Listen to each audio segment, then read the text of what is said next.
should know. I have never really liked you at all. I cannot hide it anymore.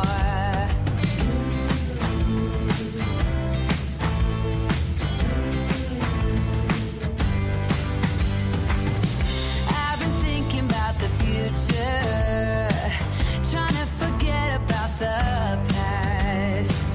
So many ways that I could change for the better.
is a true crime discussions channel. We speculate. This is all just speculation. Because it's true crime, it's for mature audiences only. There will be no children allowed, no exceptions. Everything on this channel falls under fair use. Please remember to like, comment, subscribe, and share. It's free. Hey everyone, it's so good to see you on this lovely, I think it's Tuesday, if I'm not mistaken. Yes, it is Tuesday. Taco Tuesday. All right. Hey, Abellis, Jenny, Jen, Pisces, Tara. Let's go, Justice. I got some bad news on that front that we're going to talk about in just a second. Hey, Bad Girl, Queen Olive, Tony, No, Carolina, good to see you. Tony, Jill, Hio, good to see you, love. Trixie, Abellis, Queen Olive, Tara. You'll have to let me know if it's Tara or Tara. Lori, good to see you, love. I think I sent you an email. Might have been you or somebody else. Sleepless in South Africa, good to see you. Meandering, I love your name. She gave me props again last night. Really? She is so sweet. I love her so much. I have so much love for her. I should say it that way. She is so sweet. I have to check that out later. Michelle, it's good to see you. Cara, good to see you. Trying to see who else is here. I don't see Anders. If you're here, let me know, Anders. Hey, Angela. I do see Angela. It's good to see you. Moth's mommy, good to see you, love. Mrs. O, good to see you. It's not letting me keep. Okay, there we go. No. Michelle. I think the rest of you I've said hey to. Keeps going up. I appreciate y'all being here so early to say hey. Hey, Hazel Eyes. And there's Anders. Okay. And Sue Joy. Good afternoon. Eek, my lovely. Thank you for listening. I hope you have a good day at work. I'm coming back down to the bottom. Meandering. I love your name. Free Gaza. Good to see you. It's 34 degrees Celsius. You're hot? I think it's, let me see. I just saw it. I think it's 23 degrees here. I have no water right now. My husband came, it's 24. It just changed to 24. My husband got off work early because they work outside and they can't do anything in this cold weather. And he had to stop and buy some jugs of water because I can't even make coffee. I had some from this morning, but yeah, we don't even have water right now. Hey, Weegob. I hope everybody's doing okay. Hey, Donna. Hey, George. Good to see you. If you don't mind, please hit the thumbs up. We're going to start with a little segment from the news station. They did a 6-part series on Madeline, and they said something that I've been talking about for a couple of days. Hey, Melissa Myers, Sleepless in South Africa again. Yeah, they did a 6-part news segment on Madeline Soto. Now, obviously, I cannot play the whole thing. Their news channel is listed in the description stream, box. and I know you've received a lot of feedback as well. Hold on just a minute. This is going to be News 6 Now, and it's from Orlando. I want to play this one little part for y'all. I can't play the whole thing. I can only play part of it. I would highly advise you go check them out when you have a chance. Yeah, so I do want to call your attention to this. This is really important. So let's hear what they have to say. On all of those right now on YouTube and clickorlando.com. I'm now joined by News 6 anchor Justin Wormuth. Justin, I know you were watching this and you've been following this case as it's been going along, and we're starting to get some viewer questions related to this. Yeah, I've been following not as closely as you, Mike. Great work on that. So they did a live stream. I think it was yesterday or the day before, and they pointed out something that we've been talking about over here for a while. Oh, I'm glad you found us, Tara. You are negative 18. My goodness. Okay. And that's one of the comments that we've received throughout this entire stream. And I know you've received a lot of feedback as well. Just the hard work you put into that to put that together and to let people know what exactly we know about this case. I think the most pressing question, I'm sure you've answered this before, but for the people just now joining us who are wondering why the mother has not been charged with anything. So I do want to thank Jenny Jen, who sent me this and told me where exactly to find this clip. We're just going to play one little part because, again, they'll strike me. So I want to highlight this for you. Hey, Lisa is me. And again, thank you so much, Jenny Jen, for finding this for me. I really appreciate it. So will Jen Soto be charged? One lady said she put her daughter in danger. She was not her protector. Did she get a deal? So let's start with that. Let's get that first question out of the way. Well, and that is what we hear the most about when we're talking about this case. And I cannot answer the question, why have there not been charges? I'm not in the state attorney's office. I wasn't present to the behind the closed doors decisions that they make along with law enforcement. But what I can tell you on the record, I've asked both the Kissimmee Police Department, which was the lead investigating agency in this, and the Kissimmee Police Department told me, quote, that their agency has completed its portion of this investigation, and we don't have charges for anyone else in this case at this time. So as of right now, it's looking like Jen Soto's not going to be charged. I'd submit FOIAs. I ask these questions myself, but the person who's going to be able to get it would be the local news station. They're going to give that information to them before anybody else. So, yeah, thank you, Teresa, for letting me know. We're just doing this one little segment. So we'll continue hearing what they have to say, and then we'll move on. For the state attorney, ultimately, they are the ones that must be able to convince a jury beyond a reasonable doubt of someone's guilt. And the state attorney's office tells us, quote, the current evidence and information support the indictment of Stephan Stearns for first-degree murder. Now, So again, it supports the indictment for Stephan Stearns, not Jen Soto. And again, I mean, like I've said before, if they're going to trial for the murder charges in September, they would have to be putting her on there unless they're doing some behind the scenes, like closed door work.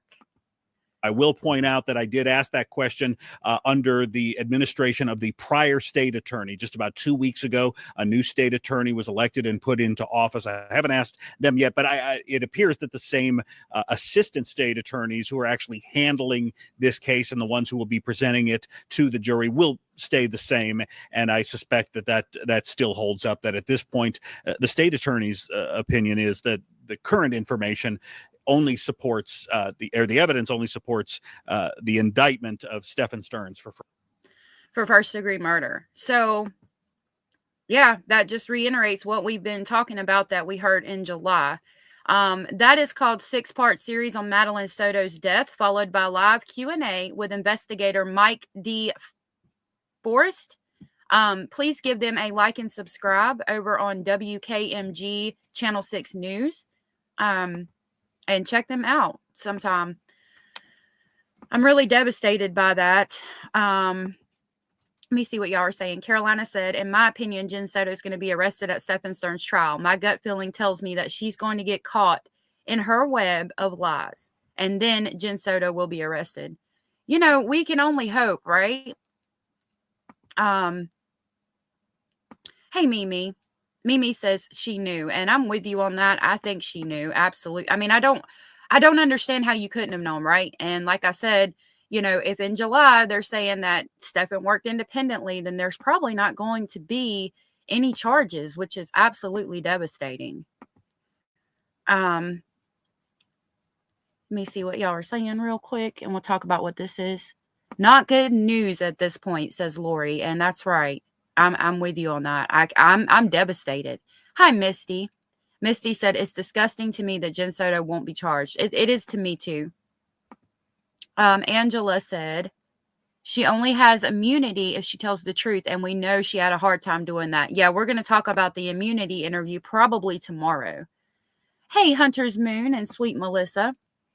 Okay, so this is records I got back this morning. This is the commissary report for Stephan Stearns. It's easier for me to read it on paper. I will try to zoom in a little bit so maybe y'all can see it. Okay. So this is what we have. I was hoping it would tell me what he ordered, but it doesn't. It just says, like, can y'all, yeah, okay. So, his dad is putting money on his account. There's somebody else though too, but when he orders, it just says this commissary punch reg, and he ordered something in the amount of $24.47 daily subsistence fee. I'm assuming they're charging him for his food, which is interesting because if you look at the dates, there's 3 a day or 4, sometimes 3. So he gets charged $2 per meal. That was $1.16 on that one. I found that interesting. I cannot believe she's being charged. She was supposed to have protected her daughter. I'm with you, Trixie. Hey, Lisa Lynn. No said if she doesn't face charges for this, I believe something else will happen and she will end up in her own personal hell. I pray for her soul. She is not right. Poor Madeline. I'm with you. Hey, Crispy Treat. Hio said, oh yeah, that's a daily fee for everybody to eat. So that's interesting. He's getting charged $2 a day to eat. Unfortunately, it doesn't tell me anything other than commissary punch bag is what it'll say. I wish I could scroll down more. But his dad is putting money on his accounts. You can see all of the times, like, in between where he ordered food or where they're charging him for his food, and then where he orders commissary. I wanted to show you guys. Oh, well, since we're here, this is the property paper. This was the only other thing I got in this report, but there's 4 pages on the commissary. Somebody else is putting money on his account, and we're going to talk about that. This is his property paper, and it says that he had glasses, a watch, a ring. Okay, hold on. No. So all these are marked off. Right here where it said bra, I was like, wait a minute. I know he don't have a bra. So evidently it's the property for the 9 books that he had that he wasn't allowed to have. They put it in his property. So that, hold on just a minute. So that was showing the property receipt for the books that have been put into his account. And it's just the 9 books. Let me see if I can get this other document pulled up, because I sent it. I might have to resend it. Hold on just a minute. I might have to download it real quick, because there should be 4 pages on the commissary report, and it's just pulling up the 1. Oh my goodness, computer. Okay, so it's not that one. Okay, so it shows me I have 4. Let me show this to you guys. I think I have to scroll down. But it was not letting me do that just a second ago. Crispy Treat. Hey, Abellis says, listen, I know this lady made decisions that I would not have made, and I think she's highly medicated, so her emotions are not typical to most of ours. I think that if there were any reasons, I'm sure that's a 2-part, so we'll see what else she said. Oh, here we go. To charge her with any of these crimes against her child, oh my God, she would be under the jail. I don't think she made decisions that I would have made whatsoever. She made some terrible decisions. You know, and I'm with you on that. Like, a lot of people, I mean, evidently even the police are seeing it that way, right? I am devastated that there's not going to be charges for her, but evidently that's the way the police see it. I mean, if they don't feel they have enough to charge her, then they're not going to charge her. I think she's absolutely 100% guilty, and I think she needs to be charged. I also think if the police 100% thought she was involved or that she knew about this CSAM, they would charge her. So I don't know. Like, that's kind of where I'm at this point.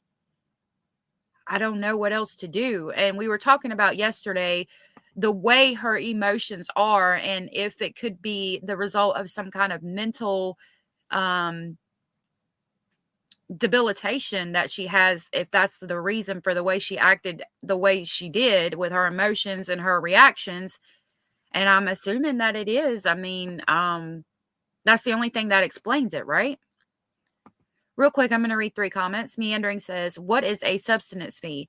These are fees charged which help offset the cost of jail operation and to house, feed, and clothe inmates. A daily subsistence fee is charged into each inmate's account. Thank you for that. I appreciate that. I should have just looked it up on Google. I appreciate you sharing that. So yeah, he's having to pay for his housing and his food, it would appear. Amanda Page said she at the very least should be charged with child endangerment at the very least. That's where I'm at too.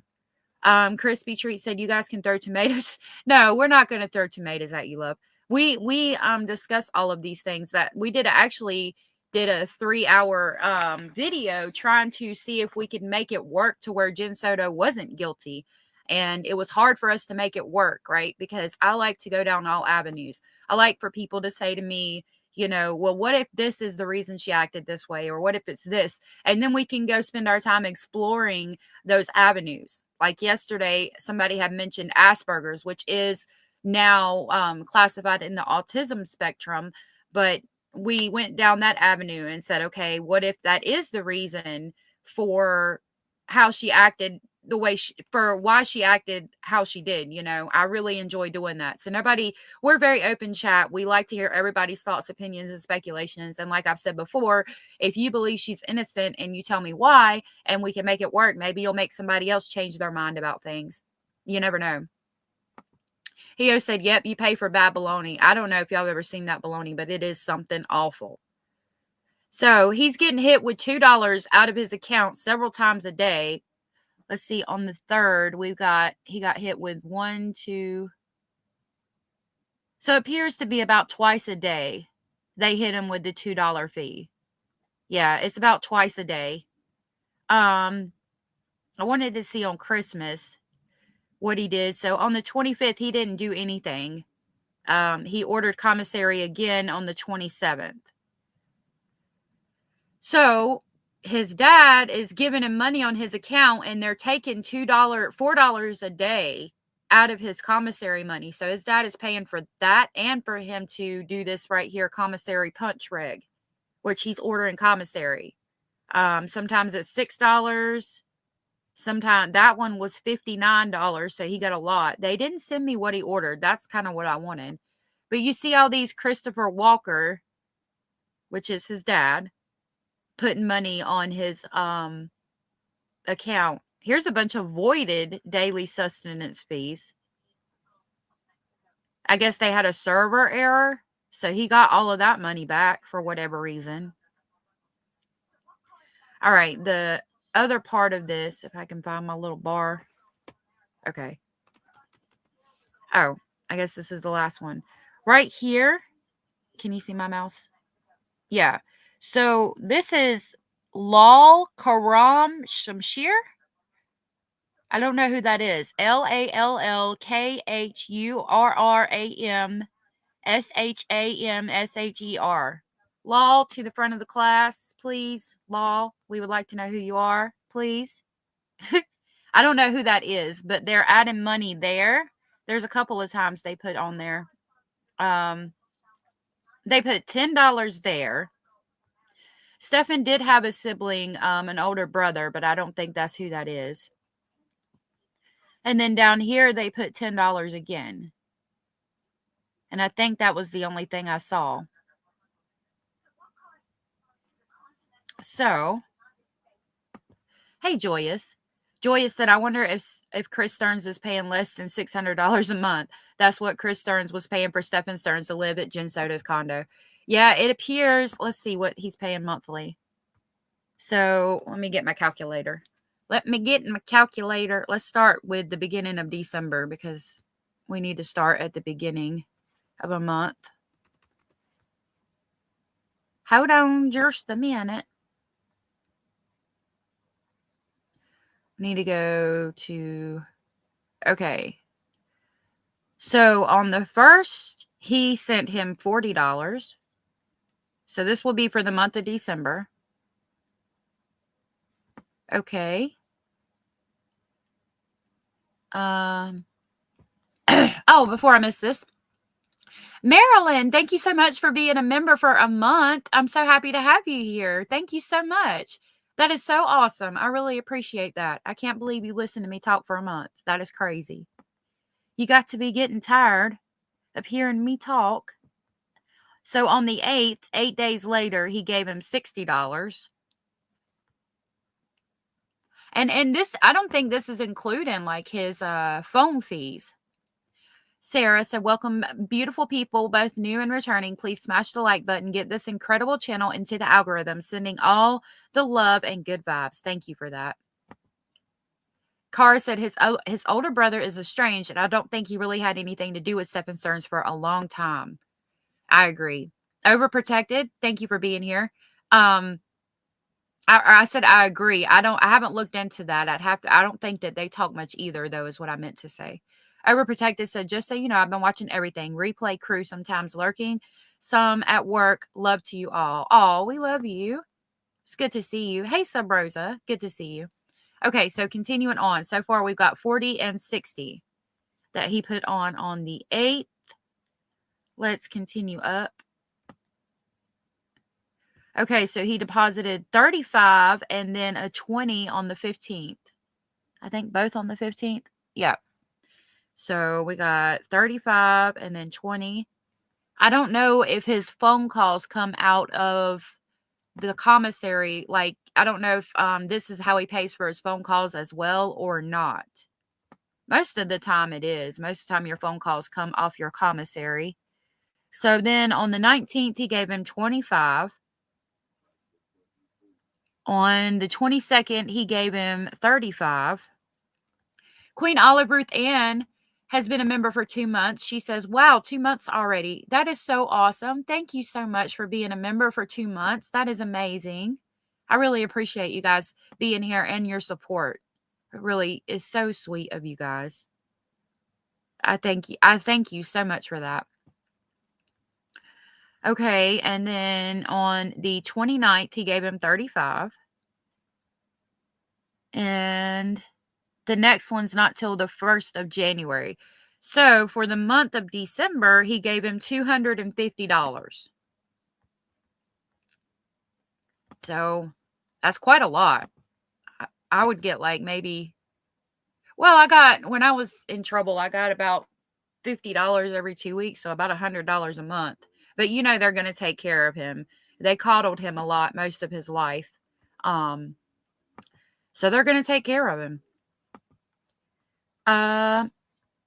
Hunter's Moon said, I've been wondering if Jen walked in on them in the shower that night. Couldn't recall what she was wearing. That's interesting. It's a possible speculation. Overprotected, thank you so much for the super sticker. I really appreciate that. That is so sweet and supportive of you. Thank you so very much. I'm going to pull up our information that we're going to get into today now that I've shared that with y'all. That's all I have on that. I was hoping that it would show me what he's ordering, but it didn't. I've got some other people, though, that were kind of like file sharing and sharing information, so hopefully I'll have something new soon. Crispy Treat said, yeah, that money adds up for sure. I agree with you. It does. Thank you so much, Overprotected. That was so sweet of you. Thank you. Cara, thank you so much for gifting 10 Speculation Station memberships. You guys are so sweet. That is so supportive of you guys. I really appreciate that. Thank you so very much. I'll come pick y'all up for Speculation Station.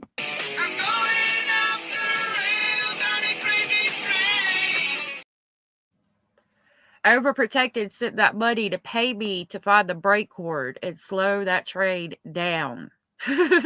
Thank you, Cara, and thank you, Overprotected. Crispy Treat said, y'all make sure you hit the like button. Please make a comment in the comment section when this is over, because that helps with engagement. It really does. Hit the button and save. Thank you so much. I really appreciate that. Yeah, Cara, Pisces, make sure your membership gifting is on. Heo said, no, ma'am. We are not picking each other. She said, I can't pick her up on that train. She is not getting on. Okay. I'm going to read Lori's comment and we will get into today's topic. I do got to grab a link and pin that. Lori said, by the way, she described her daughter hardly saying her name, sticking up for Stephan Stearns. Can she change her mind about the charges, calling her daughter abnormal? Yeah. And it appears she's not going to be charged. Hey, Karen Best. Are you named after yarn? I crochet and that looks familiar to me. But Karen Best, thank you for saying thank you. That was super sweet of you. So today we are going to go over a phone call. Now, what I can tell you, I haven't watched this phone call. This is from Jay for Justice. I'm going to drop her link. Her link is in the description box. I'm also going to pin it at the top of the chat box. The person she's interviewing went on a couple of people's channels and spoke with them. So I feel confident in the person she's interviewing. However, I didn't vet it myself, so I don't know. I also want to add that what Jay for Justice says is what she says. What I say, what allegedly Speculating says, that is what I say. She said she was eating pancakes in the morning. Hold on. And her thoughts, opinions, and speculations are hers, and my thoughts, opinions, and speculations are mine. I do want to thank her so very much for allowing us to use her content. I do, again, want to ask you to like and subscribe to her channel. I'm going to start playing this, and while I do that, I will pin her link to the top of the chat box so you guys can stop by and give her a like and subscribe, and I really appreciate that. And again, thank you to Jay for Justice for allowing us to use this content. Welcome to Jay is for Justice podcast. If live breaking news and following true crime is your thing, then please consider subscribing to my channel. And if you like what you see in my videos, please consider giving them a thumbs up. All right, so you heard the woman. Please do all of the things.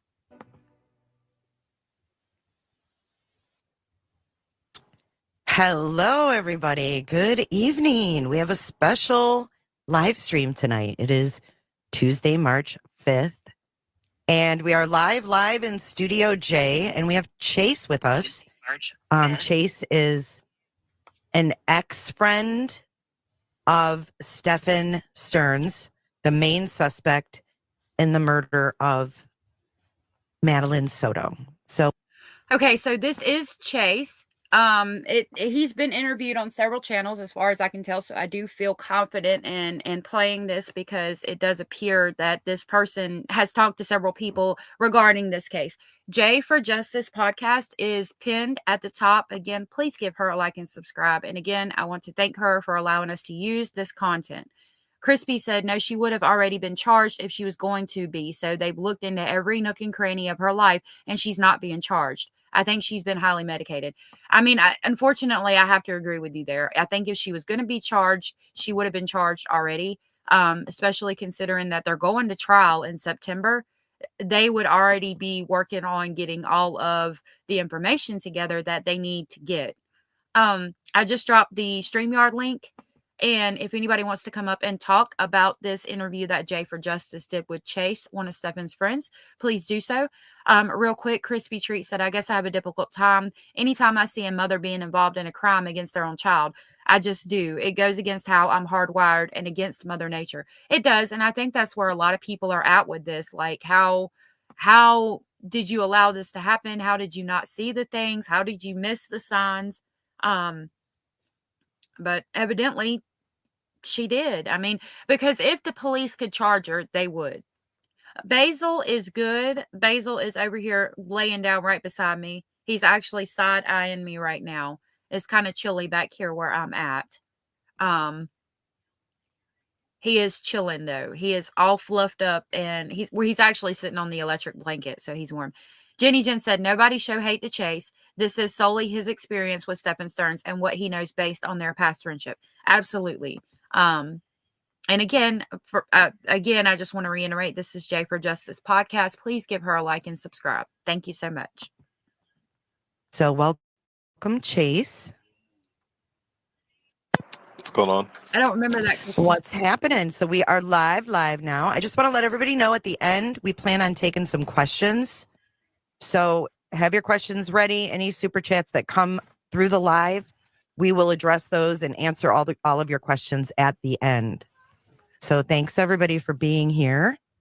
Chase? Real quick, I want to add, this is not live, obviously. So, like, if you send me super chats to ask him questions, I obviously can't do that. Just putting that out there and letting you know. Abellis, thank you so much for gifting 10 memberships. That is so sweet and supportive of you, and I really appreciate that. Thank you so very much. You guys are being so supportive today. Thank you so much for that. I'm going to come pick y'all up at Speculation Station.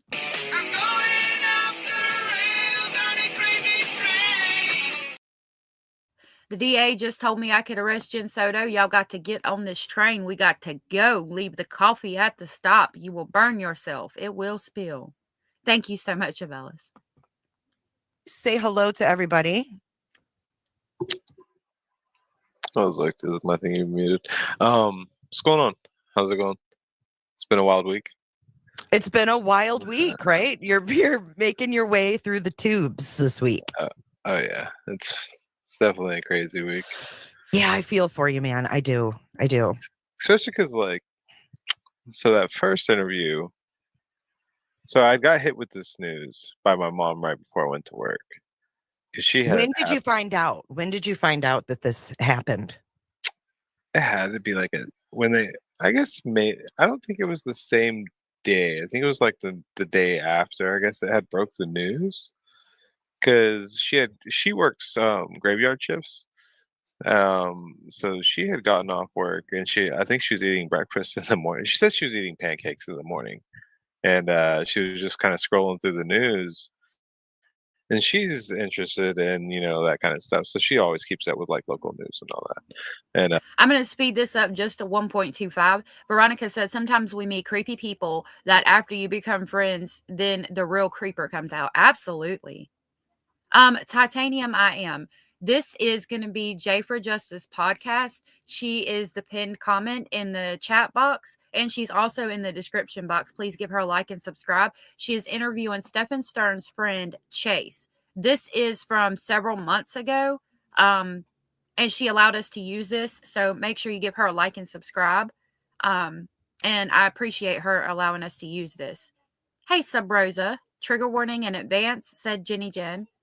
Carolina said that's Stinky's friend. And lastly, Crispy Treat says she would have gotten a lesser charge of some sort if there were any evidence at all. Even if they couldn't prove the main issue, they would have proved something other than that if there was a shred of evidence. Yeah, I'm thinking that. I mean, and I'm wondering why we can't charge her with neglect at the very least. You're welcome, Titanium. Oh, real quick, JH, thank you for being here. Hey, Corey, good to see you, love. JH said, Jen knew what Stephan was doing to her daughter. She enjoyed the money. She could care less about poor Maddie. That's the way it seems to us, but evidently they're not going to charge her. I don't know, man. And she was reading through the article, and at the end of the article, his name was there with the age 37, and she was like, I know him. So she sent me a message with the article, and I read through it, and then I dug a little more, and I saw his picture, and I was like, no way. We were just absolutely mind blown. Like, I'm still mind blown. I still don't even know how to think about it. I mean, it's like constantly on your head right now. That's like the crazy part. It's just constantly in your head where you're like, what the hell? Like, yeah, like that's pretty insane. And, can you guys imagine knowing somebody and then finding out later that they've done this awful thing? Like, could you imagine, like, somebody, I think that if I remember correctly from 10 months ago, I think they were roommates or something. Could you imagine finding out somebody you shared a house with did these horrible things? Like, man, it would be a weird feeling. Cara said, you guys are making me so hungry. You are. You are making me hungry, talking about creamer and coffee and bacon. Sounds good. Real quick, my love Anders said, I wonder if it's him whose mother photographed through the bathroom window. Oh, I wonder if these are the roommates who he photographed. It's an interesting point. Won't be able to shake it for a bit. Oh, yeah, 100%. I mean, like, I'll be able Right, to, Sleepless? my day-to-day life will be fine. It'll just be like a little restless at night for sure. 'Cause, Yeah, you know, I you can just got, imagine. especially when you don't have all the information yet. You know, like there's still things I'm interested in this because like I knew the kid so much. I'm just like even now I'm Yeah, still right. like he just never seemed like that kind of guy. Wow, that's wild. I If you mean, could ask him one thing, like right this He never seemed like that kind of guy. That's interesting. So that tells me he was basically living a double life. Like he seemed normal to these people, but he had a different life that they didn't know about, where he was this awful monster. Hey, Nessa UK, it's good to see you, love. I don't want to keep. I'm trying to read some of your comments. I'll read this one and then we'll get into it. JH said, "If we see what was going on, you can bet the police see it. They are not going to let her get away with this behavior." I hope not, but it certainly seems like they are. So this moment, if I handed you the phone, she's asking him, if you could ask him one thing, what would you ask him? And at the bottom, you can see where to give her a donation. If you guys want to do that, again, I'd ask that you please give her a like and subscribe. the Chase, Stephan's on the line. What would you ask him? Like if you could ask him one thing, like I wouldn't ask him anything. I would just no. It would be something. I would talk shit in some form of way for sure. So Like, you have I no can guarantee desire that. to hear his. I didn't have a desire beforehand. Like I just assume you're nuts. Like France. I've seen enough people in my life that were kind of like just out there, and at this point, you're just kind of like, yeah. I mean, the fact that your mind can even go there kind of tells me that you just probably shouldn't be here. Yeah, and it's a little terrifying to think that at one point, this was your friend, right? You considered this guy one of your best friends. Yeah, I mean, he's eating dinner with my family. We've taken him out. He's been to birthday parties for years and years. He tried hitting on my sister. Like, Oh my God. Wow. Yeah. I said that was a big no. No friends with my sister. That's a hard no. I have a feeling just based on talking to you that your sister would have been like hell to the no anyway. My sister probably would have killed him. My sister, so I don't know if his Facebook's still up. Right. I don't know what happens when people unfriend each other, but my sister made a post on there before she unfriended him that had been like, "I fucking hope you rot in hell, you piece of shit." So it's just something like that. Oh, wow. Like when she found out about it, and she doesn't even live in the state anymore. So it's like, wow. The fact that Abella said, "How old was the sister? 6?" I mean, good point. Crispy said, "Really, because he looked exactly like that kind of guy, right?" I mean, we can't judge a book by its cover, but I mean, the people, these are the people that are like closest to him that see him on a daily basis. I mean, he talks about how he had dinner with his family. He hit on his sister. And if they didn't see it, I mean, he was good at hiding it. And he seems like he would be good at hiding things like that. Karen, if I offended you with my question, I didn't mean to. I hope I didn't. Jen Absolute said, from a defense lawyer standpoint, she left her daughter with a trusted adult with no prior SA charges to cause her any indication she could predict the outcome. They would have to prove she knew. Right. And can we prove that she knew? I think we went through that and we could kind of prove that she knew, but it's still a question. Like in a court of law, could we prove it? We need to go down that avenue and see what we can verify and what we can prove. Mercedes, good to see you, said the moment she's charged, she stops talking. She believes she's outsmarting the police, and that will be her mistake. They will go after her once she has nothing of value left. I hope y'all have a lot more of an optimistic outlook than I do, and I appreciate you guys for that. Lastly, real quick. Well, I got 2. Ashley said people can present themselves one way, but in reality, they are the opposite. And Sarah pointed out people can have facades. Absolutely. That she heard about it so fast was kind of crazy too. Wow, that news spread fast, huh? My sister's actually 7 years older than me, so she was probably like 30 something. Okay, so we just heard that she was probably 30 something. Wow, so he thought he was going to score with not only someone 7 years older, but your sister. And my sister's like a badass, so my sister's not that kind of girl. Like she'll put you in your place. She's a legit strong girl. So.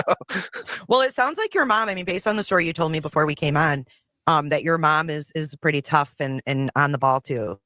So The apple probably didn't fall far from the tree. Hey, Heather. No, my mom and dad are actually super, super, super smart, which is why they always got super frustrated with me growing up for how like wild I and like just do. Heather, that's a good point. Heather said, I wonder why her mom didn't employ her. Maybe she has work ethics like Stephan Stearns. Right. So Rosa, it's good to see you, says guilty. I have a real bad feeling that she will face no charges, and it's very upsetting. That's where I'm at with it.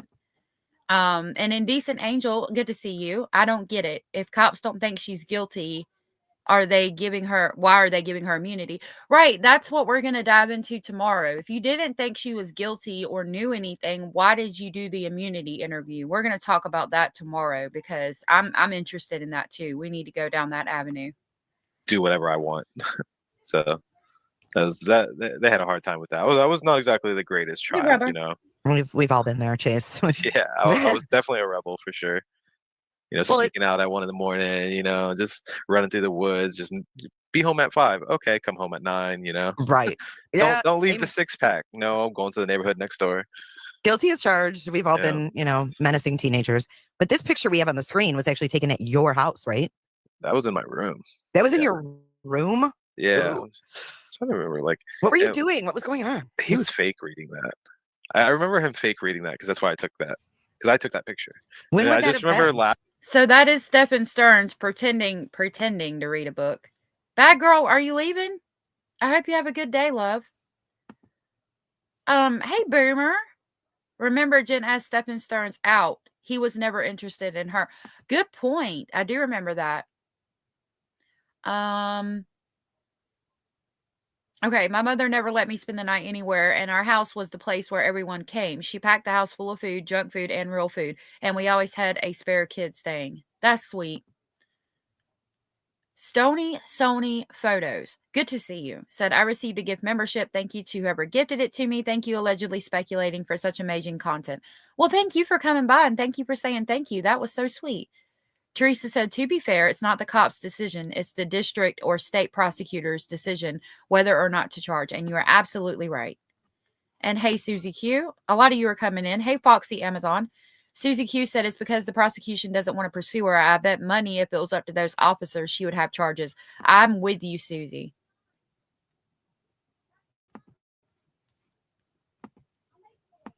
Laughing at him. I was like, why are you acting like you can read? Because I remember saying to him, I was like, why are you acting like you can read? I just, just banter back and forth. Yeah. Mm-hmm. And I don't know. It was weird. Because I did a lot. Like, this kid wasn't exactly the most intelligent kid in the world. I mean, to say the least. I don't know what kind of homeschooling he went through, but it was pretty bad because. Oh, I didn't realize he was homeschooled. I'm almost positive. Like, this stuff happened so long ago that for me, I'm almost positive when I was living with them, they like shaved money off my rent or something. Maybe gave me money. I don't even remember. I was at this point, I'm like 17, maybe 18. I don't know. Something. Hey, Cookie Edits. Good to see you. Like that. And I feel like I remember something involving me taking a section of his GED test.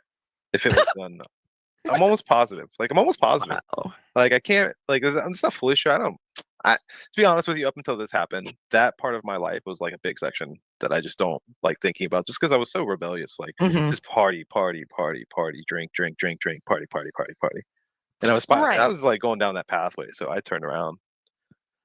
Well, yeah. I mean, it's not really a part of like that part of my life either. Is not really one that I reminisce on very often. So I get it. It's kind of a dredging bartender up. Who doesn't drink. Go figure.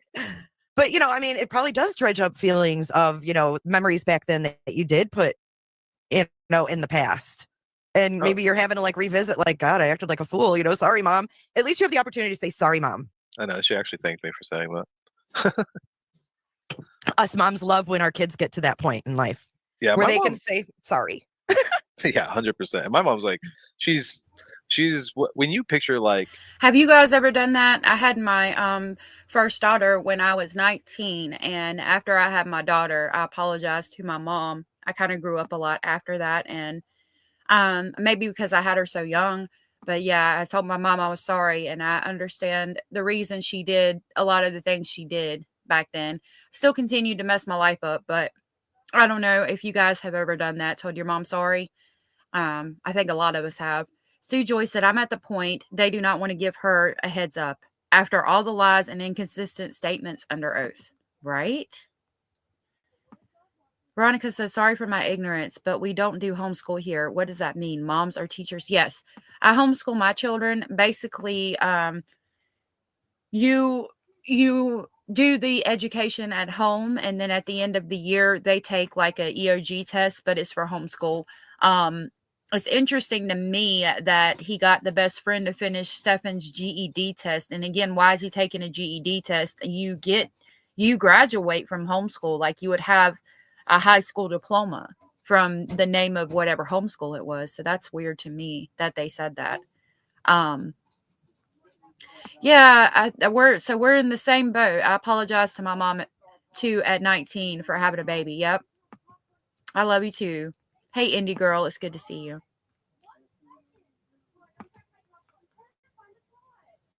Like that Southern lady who just smothers you with kindness. That's my mom's way of getting back at someone. Like, if say she's angry with someone, her idea is just smother them with kindness. Because if they don't like you, it'll make them hate you more. Whatever. She's like, you're still being nice. Yeah, So they can't say anything bad about you. Exactly. So that's her idea of things. So I like your mom already. She's definitely the nicest. Hey, Rhodey. So take me back. Let's go back to the beginning. How did you meet Stephan? And did you call him Stephan? Yeah, we called him Stephan. I mean, there was times where, as boys, we picked on each other, so we called him Stephanie a lot, and he'd get angry at that. Stephanie. Yeah. We might want to just call, maybe his friends in prison will call him that, Stephanie. Oh, man. I'm just, the way they do jail, I'm just sad. I'm like solitary and stuff. Just the way they avoided calling out the charges.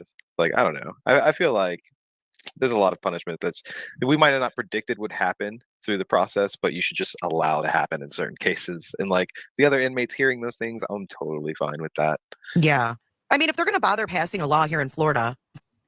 Teresa said, I'm pretty sure Stephan Stern stopped homeschooling, just refused to do it like everything else he refused to do. And yeah, I'm with you on that. Foxy said, no, you don't get paid to homeschool. No, you don't. You have to buy all the books. You have to pay for the tests. They're usually about $40 for each child. I have 4, so it ends up costing me $120 at least for that.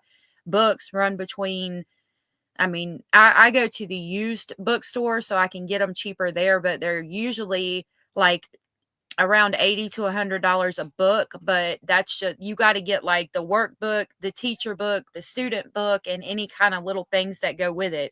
So you're looking at like about between $150 to $180 per child per subject. So it is really expensive.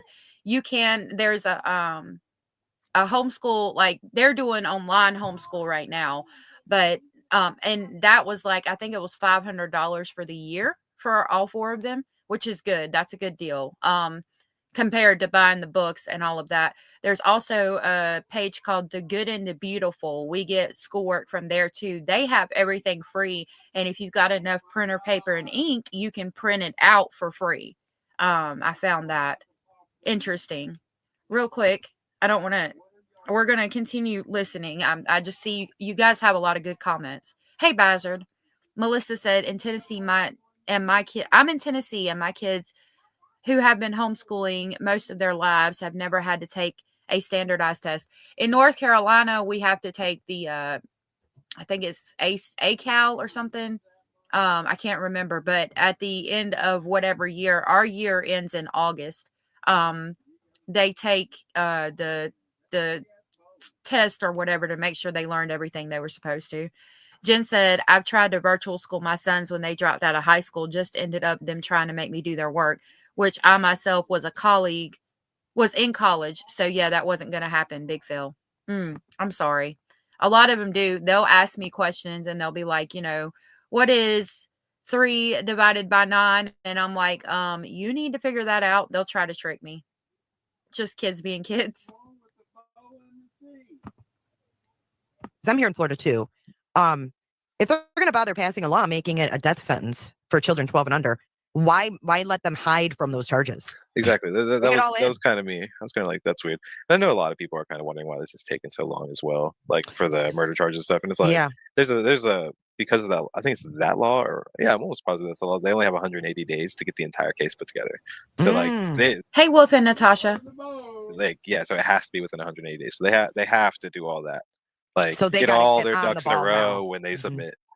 So they'll probably just submit with everything under the sun. It'll just be like count, you know? Right. They're working hard. Plus, Because I the feel charges like, they have will keep them there. So right. They know he's not going anywhere. yeah. And he's not talking anyway, so he's not helping them. And the longer they have him locked up, maybe he will, talk more, hopefully, which will make things a lot easier. Awkwardly enough, I don't think he will. You don't? No. You can see him just holding out? Yeah. I could definitely assume he was like, so the other guys have reached out to me, like other people who were close to him, like either before me or after me. And I don't think they were as close as I was, but they had a lot of interaction as well, just through what they did. And it is kind of. So they might have said it already, but if I remember correctly, this guy actually lived with Stephan for a little while. I saw that someone came in. Anybody that's coming in, hey, and it's good to see you. Thank you for being here. I don't even know how to explain it. Like, to be honest with you, he was a crazy, crazy dude. We have a question already. Did Stephan have an obsessive personality? Obsessive, like what? I mean, did he did things bother him? Like if things were out of sorts or anything like that? He was the kind that like I play video games and I'm pretty good at them. So like when we play games, he would try a game that I'm playing because we like to play games, and then if he wasn't good at it, he would just quit and move on because he'd get super angry and he'd like yell, scream, broke keyboards, broke mouse, did all that kind of stuff, broke all of his stuff plenty of times. I think he broke a desk once too. Like, so yeah, he'd fly off the handle, like little temper tantrums like that. As far as I think some other kid had mentioned a porno collection, and he did still, like, even when I knew him, he still had those Playboys because he used to like basically like worship them. He was like, these are going to be worth so much money one day. These the are ones he mentioned on Reddit. Yeah, and I'm just like, what, in a box from moving around like 800 times that are like already opened and used, and he's still turned on by that era. It's weird, right? That's weird, right? 100%. Mm-hmm. And as far as his porn, so being a gamer, so I'm super protective about my computer. Like I don't mind people jumping on. I let my girlfriend on my computer all the time. I don't care about that. But so I understand like being hesitant to allow someone to use your computer because people do stupid stuff. And he was more than most. I have another friend who lived with us, and he was telling me yesterday or the day before or something that.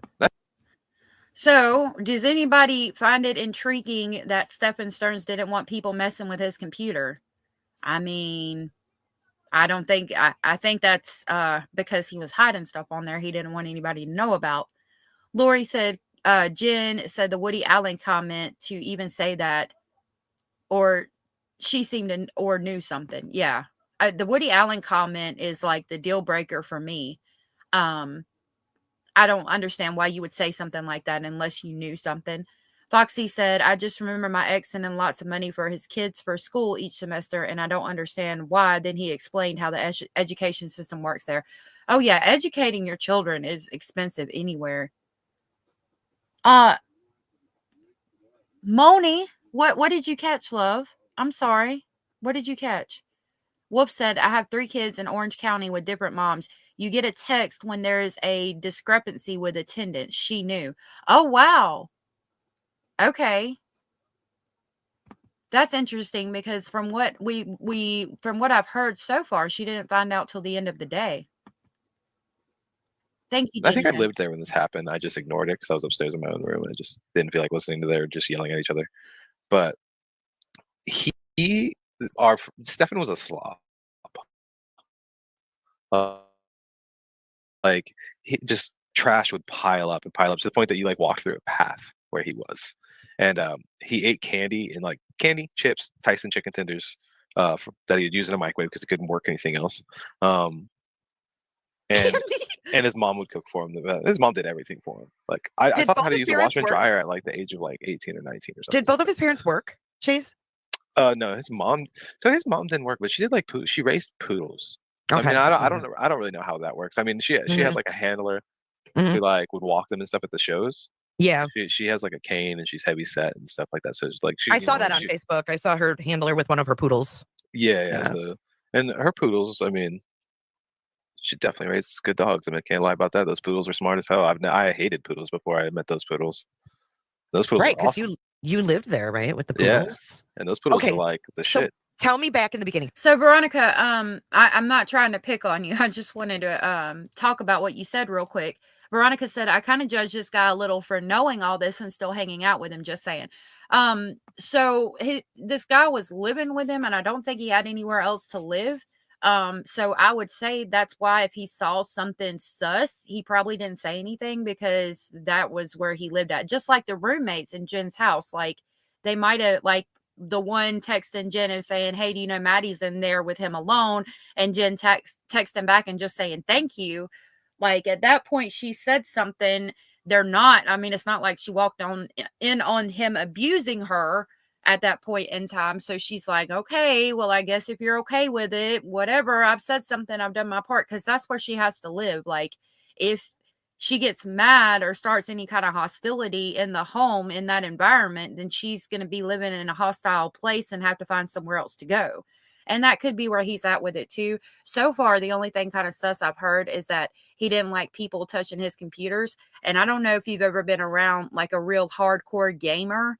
Somebody like me that I have trouble sending files through email. Okay. I can't even hardly do that. So like if I'm around one of my sons who's a gamer, he doesn't like me messing with his computer because he's like, you know, he has to show me how to do everything because he's scared I'm going to mess something up.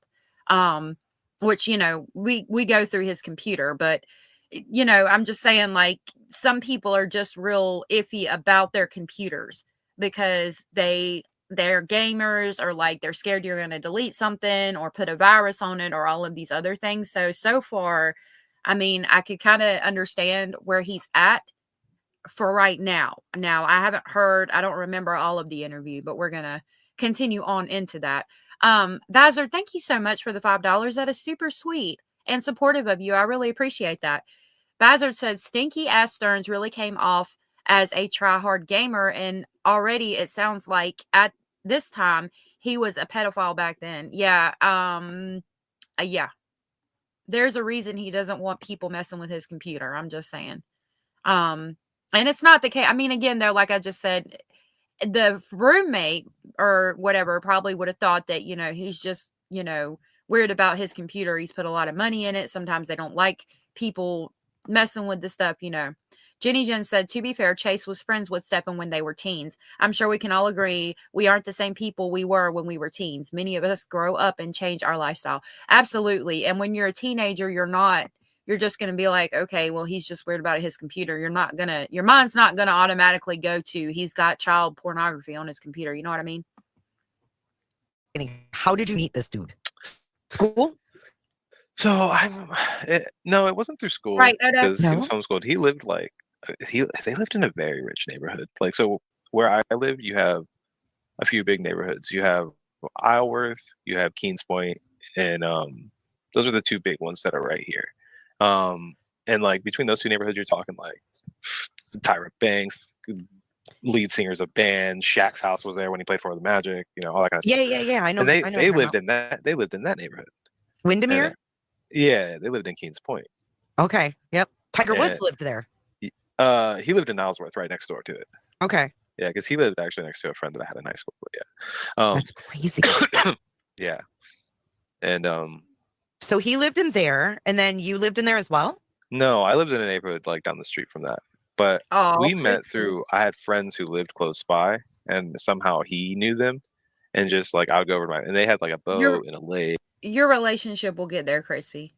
And all that stuff behind their house, and it was literally like I would literally, it was probably about a mile, so I would run from my house to their house. I grew up in Japan, so like travel distance, like people here in the States, the way I see it is totally different. Like I'm used to going 2.5 hours to get somewhere on a train, you know. I'm willing to walk 10 miles a day around town. That's just kind of commonplace. Mm-hmm. So I would run over to my buddy's house all the time, and then we'd all go hang out on the dock and like go in the lake and stuff like that. And Stephan used to be there all the time. Well, like I said, I was a rebellious kid. Like so dumb of a kid. And We won't judge you. Don't worry. nah, you're fine. I judge myself enough. I was super rebellious. Could you imagine growing up in Japan? Don't judge yourself. Don't No, do that. I was like the epitome of that like high school douchebag, you know. Right. And yeah, and so I'd be over there and everything like that. And so at some point, because of the parties and just getting in trouble, mom coming home and the house being trashed and just weed all over the place and just things like that, you know, just things like that, just constantly happening. My parents working and So he's been smoking for a long time, it would appear. Hey, Pamela. Pamela said, remember, Donna Adelson wasn't on the arrest list until after Charlie was arrested, many, many years after the crime. Good point. Heather, good to see you, said, teenagers' life between 13 and 19 are so hard and awkward for the parents, right? It's hard for them too. But yeah, I agree. like high-end jobs where you like, you know, they can't be around those kind of drugs. And if I ever got in trouble in the house by proxy, them living in the house, they could lose their licenses. So, you know, there's a whole thing. Yeah. And then, you know, so as a child, they're like, nah, you gotta go. So, you know, my dad was like, nope, bye. Kicked me out of the house. Hio, if you guys would say a prayer for Hio, please. She's got a lot going on. I appreciate it. Hey, Tammy. Crispy said, yeah, there's definitely a hierarchy in prisons. However, I think they are now starting to put all the PDF files in one area to protect them from other prisoners. They are. Hey, Jenna's Gypsy. Stephan's parents, for some reason, I mean, thinking back to it, I'm like, my parents never would have done this. This is crazy. But they took me in. They let me stay in there, like, stay with them. Like, legit, like, stay with them. Cook me dinner and shit like that.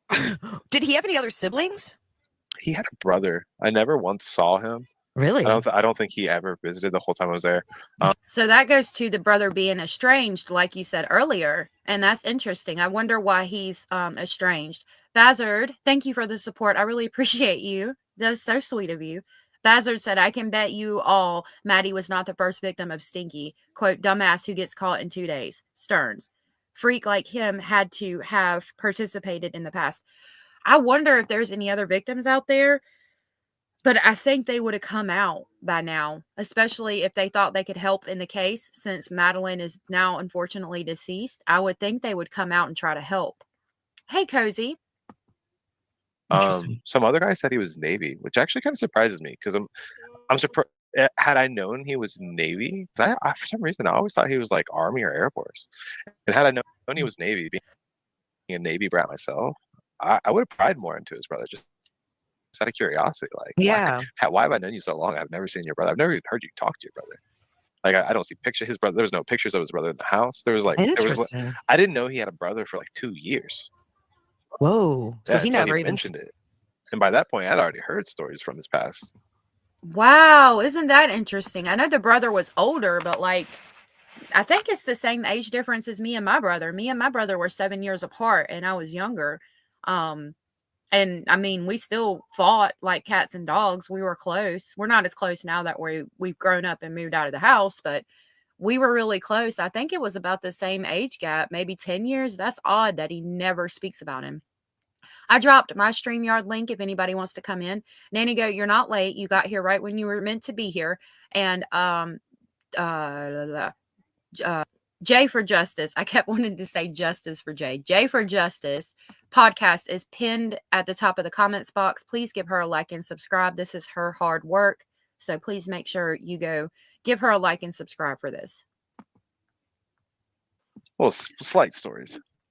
Okay, so you meet through mutual friends, start hanging out. You guys become better buddies, hanging out more.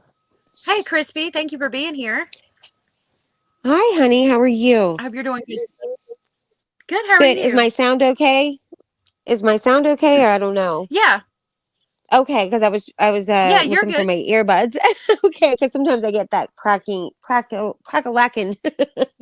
So, but yeah, I was just gonna say I have the hardest time with this case just because I think, for one, this woman is medicated. I think that is what's caused her odd affect. I think that's why we don't see a lot of emotion out of her. I think the entire time she's highly, highly medicated. Some of those antidepressants, some of those bipolar medications make you just completely numb and Yeah. where you just can't feel anything. And so therefore I give her a little bit of grace on that. Mhm. She makes decisions I would never have made in a million freaking years. Not at all. Again, maybe that she's not making correct decisions or not feeling some of the same things that Maddie might have been feeling. I don't know. The other thing I think too is that when you're raising a 13-year-old girl, that is that can be really difficult as well. I think maybe their relationship might have been strained where um maybe Maddie didn't feel comfortable speaking to her mother about any of this or whatever. I don't know what that was, but I have raised a 13-year-old and it is like fighting a honey badger at certain times. They're not exactly easy to deal with all the time. I happen to have a child that told me everything, things that I didn't want to necessarily hear. But Right. she did tell me everything. But That's sweet. yeah, I don't know how sweet it was. Some of the stuff, if you would have heard her. She would ask me questions. I thought, oh dear God, like please give me strength, give me strength. I don't know how to answer this. But yeah, like I think all of those things play a factor, but also too, if they had anything on her, I think they would have thrown her under the jail. Just based upon how she reacted in these interviews was weird. It was Right. beyond weird. And I know that the detectives thought that, and I'm sure that they tried their damnedest. But I also think that losing a child and the regret that she must have, I try so hard to look at both sides of it because I know Right. she's getting it so hard on social media. I mean, she's almost right there with Casey Anthony. People hate her. Yeah. I have absolutely no empathy for Casey Anthony, not even a little bit. But this lady, I don't know. I'm just confused about her. How do you feel about her? Um, over here on my channel, we try to go through, like we try to look at all aspects of it. I have bipolar, and I've been on those mood stabilizers, and they do make Yes. you a zombie. That's why I stopped taking them. I take all natural remedies now. Oh, good for But you. oh yeah, thank you. um, I can't get past some of the things she does. Her When she talks to police, it seems really scripted. Her referencing specifically Madeline being in her trunk, the Woody Allen comment, and the way that, Oh, I mean, just them being together but not being together for over a year, not sexually uh-huh. active. I mean, I've got a lot of questions. Um, I don't. I N- try to give her grace too due to the medication, but I just can't make it work that she didn't know. Yeah. You know what I mean? Yeah, I know exactly what you mean. I think too, she's an odd, I mean, seriously, this woman is dating this man. Now, she's got to be a little off in general. He's a weirdo and anybody could see that. So just her choice in men tells me that she got with him and immediately they became a family. Look at that wedding picture, those wedding photos that when she met him. Do you Oh, remember? yeah. You know what I mean? Like she already, and I'm sorry, I've got an issue with, I have always had a problem. I think that you can date somebody seriously and not involve your children Mhm. and not involve them in the way that so many people involve them. And if you look at the statistics on who gets your children, it is not the people it's not somebody hiding in the bushes. These are the people that love and trust. Otherwise, they would not have access to your children. And so therefore you really have to watch, and they see, and they're experts at manipulating, and they will and it's always the person you would least suspect that does this, and they target women with children. Yeah. And so they target you, and they're great at it. They trained for this. This is what they are into, and they study it every day. And you're their target. And so unfortunately it happens in the statistics of people that move their partners in their home, and this isn't your home, this is your children's home. And Right. there is plenty of time to have relationships with them, with your significant other, when the grandparents have them, or when you have a babysitter, or when they go to bed, whatever it is. But you don't have to have a relationship that involves your children in a serious capacity with your children. You can have a serious relationship with them without your children being involved, is my point. Yeah. So, I mean, that's just my opinion, and not everybody has to agree with it. I just think Right. it's possible, so Yeah. I don't know. But anyway, and I understand what you mean about how she's just got such a weird, she just makes oh god, she's uncomfortable, and she makes you cringe with the comments that she makes. She Right. does.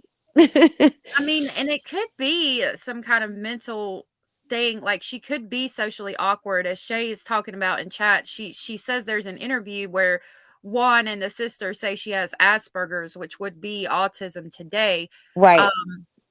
Yeah, But she seems like she's on the spectrum a little bit, or has right. some sort of well, I mean, those terms are thrown around so easily these days, but yeah, I know what you mean, for sure. Don't you think that she's got some kind of social, I don't know. I don't know what it is, honestly.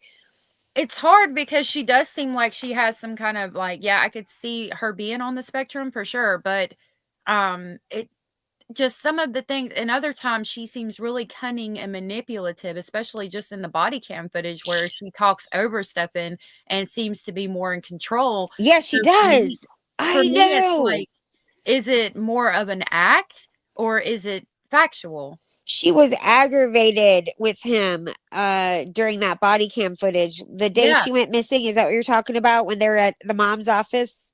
Oh no, and the one that I just played. Okay. I'm sorry. I came in late and I No, didn't see what you played. I'm so sorry. no. It's the one that I just put out. I didn't play it today. Oh, okay. The new footage. Okay. I saw it on Plunder, I think. Yeah. You sent it to her, sent it to her. That's how I found your channel. Oh, But well, yeah, but I think yeah, the one that I'm talking about is when the day she went missing and she was in the mom's office, she sounded aggravated with him. She seemed to be. She just I don't know. Like when the police were talking to her, do you know what I'm talking about? yeah. At the very beginning, she seemed Mhm. like a little bit off that day too with him, like where she seemed like she might have been running things. She did not seem like she was somebody that was bullied by him. I mean, for God's Right. sakes, like look at what a PUSSY he is to begin with. But you know, he just seems like just such a coward, like just a, I don't know, kind of a kitten of a man, Right. So, Um yeah, but anyway. I agree. Yeah, I agree with a lot of what you're saying. Real quick, Hunter's Moon, thank you so much for the super chat or super sticker. I really appreciate that. That was so sweet and supportive of you. Thank you for that. Um Anna became a member. Thank you so much for that. I'm so happy to have you aboard Speculation Station. And Abella's gifted 10 memberships again. Thank you so very much. That's so nice. Yes, that is nice, isn't it? That's so sweet and supportive. I'm gonna come Very supportive. Very sweet. yeah. To do two of them, two 10 piece nuggets there. All of it. That's really nice. That was. I'll pick y'all up real quick.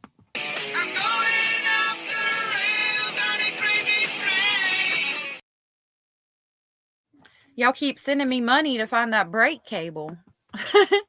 Oh, Okay, so we'll jump back into the video, but sure. yeah, it's hard for me because and in some instances it seems like she's being manipulated, but then in others it seems like she's in complete control over him. Yes, and I think too, there's a world where she could have many diagnoses, where there's a world where she could have, bipolar, she could be on the spectrum. There's a lot of, you know what I mean? Yeah. She could have several different diagnoses, or she could just be like doctor shopping. I don't know. I think that she was doctor shopping. Do I you? I I do. haven't heard anybody say that. I've always thought that a little bit in my mind, but I thought she was doctor shopping because of how she had Madeline thinking that as well. That Madeline had, things wrong with her. I would have investigated the hell out of my child if she was coming up with these diagnoses. I think it was definitely abuse related. Real quick, Barb, thank you so much for gifting 5 Speculation Station memberships. That was so sweet and supportive of you. Thank you so very much. I will play our clip.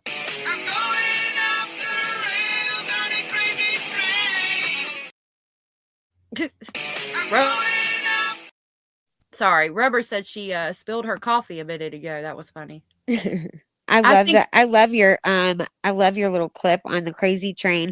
Although I like that your channel is somebody that goes over both sides of things. That's really nice. Are you a Gemini? No, I'm a Libra. Oh, okay. But I do have the scales. I try to weigh it out. Yeah, that's really nice. That's really good of you to do that. Yeah. All right, so we'll continue with the video. Sure. More and more. And a couple years go by, non-eventful. You guys are just partying and you're living there. Literally, we live together. We party, we chill, grab jobs at places. I got him a job at a place. He can never hold a job though. I mean, you're talking like a month. I think he worked for like Rhonda said Jen uses her diagnosis as an excuse for everything, in my opinion, and I agree.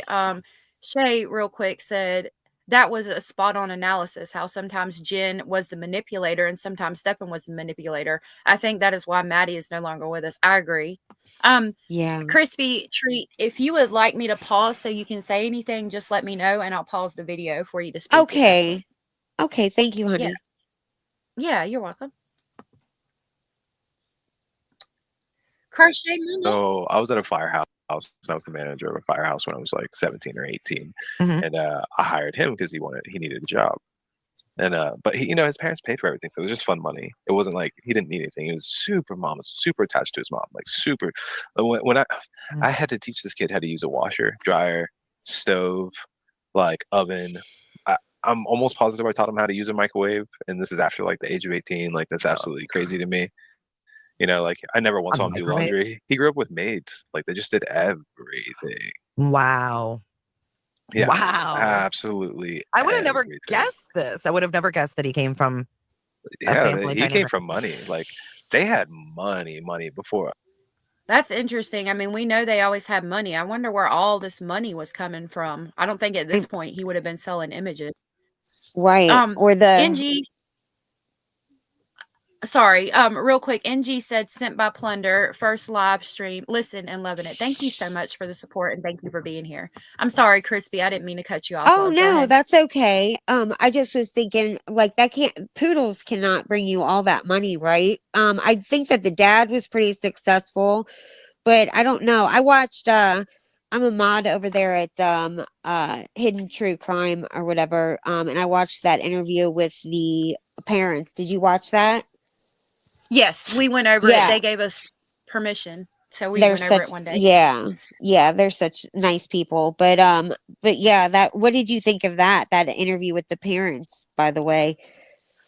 I thought I gave them a lot of grace because, our children do things that we don't condone them to do. I mean, God forbid your child ever do something like that. How would how would we feel? You know what I mean? I mean, I'm not gonna I'm not going to condone what they did, but I'm also not going to throw them in, know that they're in jail and they have no way to make money or take care of themselves and just abandon them like that. And then you take Yes. into consideration how much that they coddled him and were still supporting him at 37. And they're definitely not going to do that, I thought, to me, listen, I always have a soft spot for not just the victims, but the perpetrators, the family of the perpetrators, because people are horrible to them, and they don't deserve it. They didn't do anything. It seemed to me, if anything, that Stefan's mother, seemed to be very good to Maddie.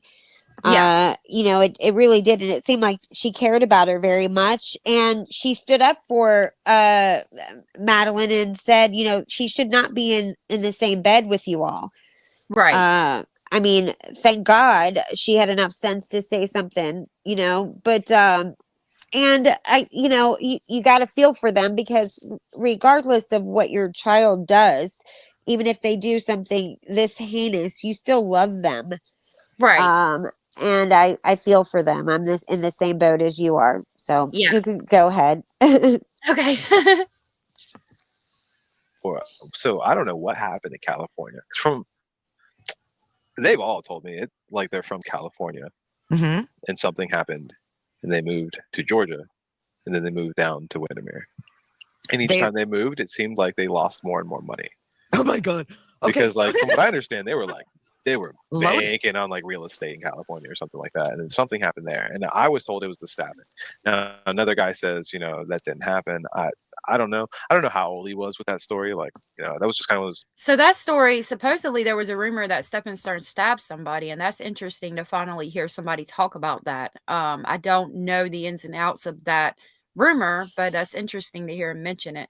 Barb said Woody Allen comment. A bunch of people have said it. What are your thoughts on that? The Woody Allen comment that she made.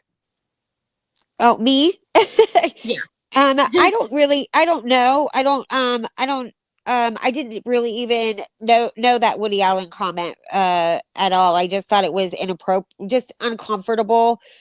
Just like she is, just awkward, and like, I don't know. I really don't know enough to even say. It's just weird. She's weird. Yeah. Yeah. So you think it was just like a weird comment she made? You don't think that it was in any kind of relation to her knowing about what was going on? No, I Okay. don't. Yeah, Okay. I don't really. But that's just me. I just think Okay. she's weird, and I don't know. I don't think so. Okay. Yeah, cool. I appreciate you sharing. I don't think she's the age to even know that comment. You know what I mean? Like, I don't necessarily, maybe. I don't know. I just feel like that she's not even the age to know those movies that well, but or Woody Allen. I don't know. Maybe she does. Who knows? Yeah, I mean, I think if she referenced it, she knew it. I wonder what her issue with, like, why would she have it? So the Woody Allen situation is Woody Allen was a stepfather to a child, and when she turned 18, they got married and moved away. And they're still married. Yeah. Soon Lee.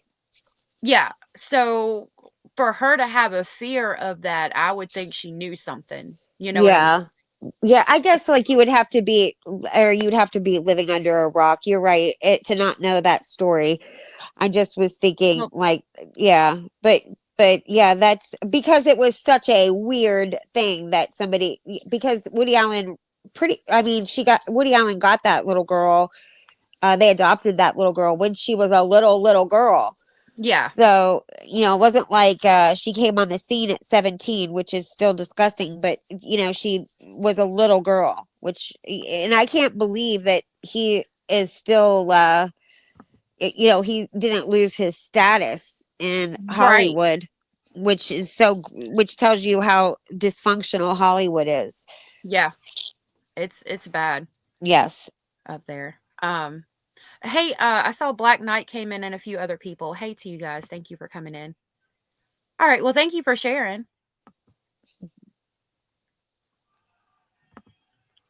What story did you hear? He told you the story. I say I don't know the story, so tell me what you were told. So I've said his mom told me that story, and I'm pretty sure I want to say she did, but like the more I think about it, the more I'm like, I'm almost positive she was there when that story was told to me. So I think he was telling me that story in front of his. Real quick, a lot of you reminded me that they did talk about that in that interview. And when you said that they talked about it in the interview, I did remember the mom did say something about the stabbing situation. Yeah, that This, stabbing situation. I remember that too. That I guess nothing. I don't know. What were you gonna say about it? oh, no, I was just highlighting that Zaya said that he did lose a lot of status in Hollywood. I don't know. Yeah, I remember the mom mentioning the stabbing situation. Since y'all reminded me of that they did say that. Supposedly, I think Stephen Stern stabbed somebody because he was being attacked. The Is the girlfriend, like well, his female friend or something, was being attacked. I think, or like somebody was catcalling the girlfriend. I think is how it started off. I don't okay, I'm know. not sure. Y'all will have to let me know in the comment section. Yeah. She said, oh, okay, sorry. It was something unrelated. But yeah, I know he took pictures of the roommate and then the stabbing situation. So that could explain why they're moving from state to state. Maybe that's a good, yeah, you might be right. And for some reason, I might have this confused with somebody else, but I want to say that the dad might have gotten wrapped up in in the housing crisis. Mm, Um, good and point. I don't know if that's, if I'm making that up or not. That Mm-mm. could be like, for some reason, I feel like that might have been a situation. Well, he would have been selling real estate at that time. I think he's still or he was into real estate even more recently. So yeah, he probably, I mean, everybody took a hit. So I'm sure Uh-huh. he did too. Yeah, yeah. I feel like that was something that I read somewhere. So, yeah. Yeah. Foxy said that Chris is the dad for both of the boys. Deb is just Stern's mom. Okay, thank you. Oh God, I didn't even know that there was another son. Yeah, there's an older one. Oh, I Supposed. didn't even know that. Wow. Oh God, I went is he spoken out? No, he doesn't talk. The friend was just saying that he was there for 2 years before he even knew that Stinky Magoo had an older brother. Oh, wow. So he Okay. Yeah. evidently estranged. Bazard Uh, said Deb said a man cat called a female friend of Stinky, and Stinky got in a fight, and Stinky stabbed the attacker. Thank you for that. Yeah, that's the story that I had thought as well, that he was trying to defend his friend or whatever, the female, and there was a stabbing. And I think that the guy pulled out, or the guy, I think Stinky might have been in the right in this specific situation. Now I know he was like hit by a car or something too, which if you look at any a lot of the true crime, like a lot of people that have murdered somebody, and when you look at those situations, you will see a lot of them have had head injuries.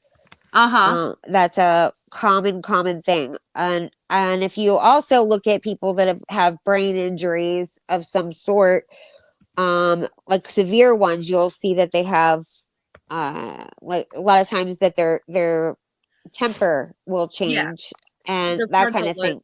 Yep. Yes. Yep, Yeah. yep, yep. You'd already know. Yeah, we talked about that a lot on here. We deep dive the relation or we talked about the correlation between serial predators and the traumatic brain injury, and it takes you back to a primal state of being you don't have empathy, emotions. Sometimes it can. Yeah. But I don't think we from what we understood, they didn't even spend the night in the hospital, so I don't think it was traumatic enough to have caused that kind of issue for him. See, I was under the understanding that they couldn't find the records. Yeah, they can't. They can't find the Yeah. records, and the mom said they didn't even spend the night in the hospital, that they Oh, wanted to, but they took him home. So I yeah. mean, hearing that, I'm like, well, I don't know if it was traumatic enough to even be Yeah. considered, you know? Yeah, except for maybe like I don't know what there's not a whole lot you can do Right. when there's a except observe them. So maybe I don't know, but like that you're right about that. I mean, if it wasn't an overnight unless that they were in the ER overnight already.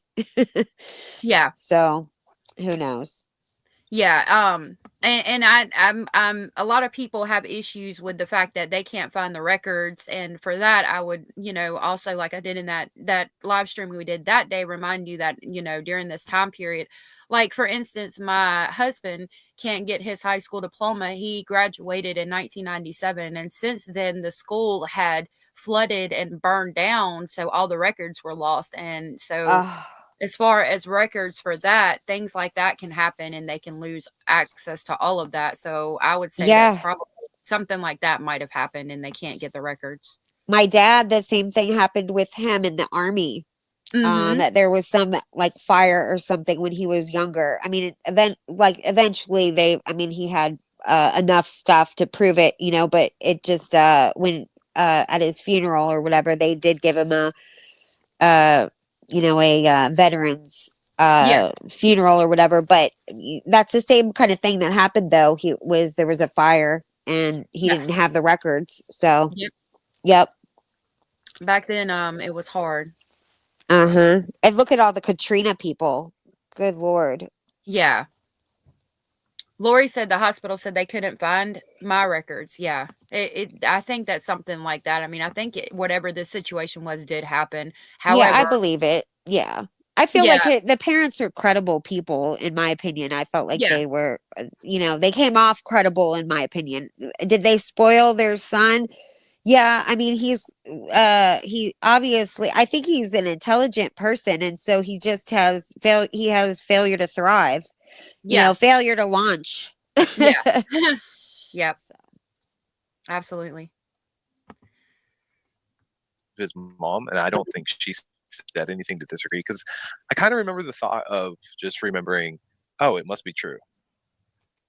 And I'm like thinking, what would cause me to have that kind of thought? And that's kind of all I can come up with, because I feel that you have no idea. This lady was a different beast. Like his mother. Oh yeah, she was just an animal. I've met a lot of shitty people in my life. I mean, I work behind a You're bar. kidding me. And she's just mean. She's just a mean lady. Wow. Like I couldn't tell you if like she did anything to Stephan other than verbally abuse him. I don't know how, in today's world, I don't know how far that goes. My parents never said the shit that I heard.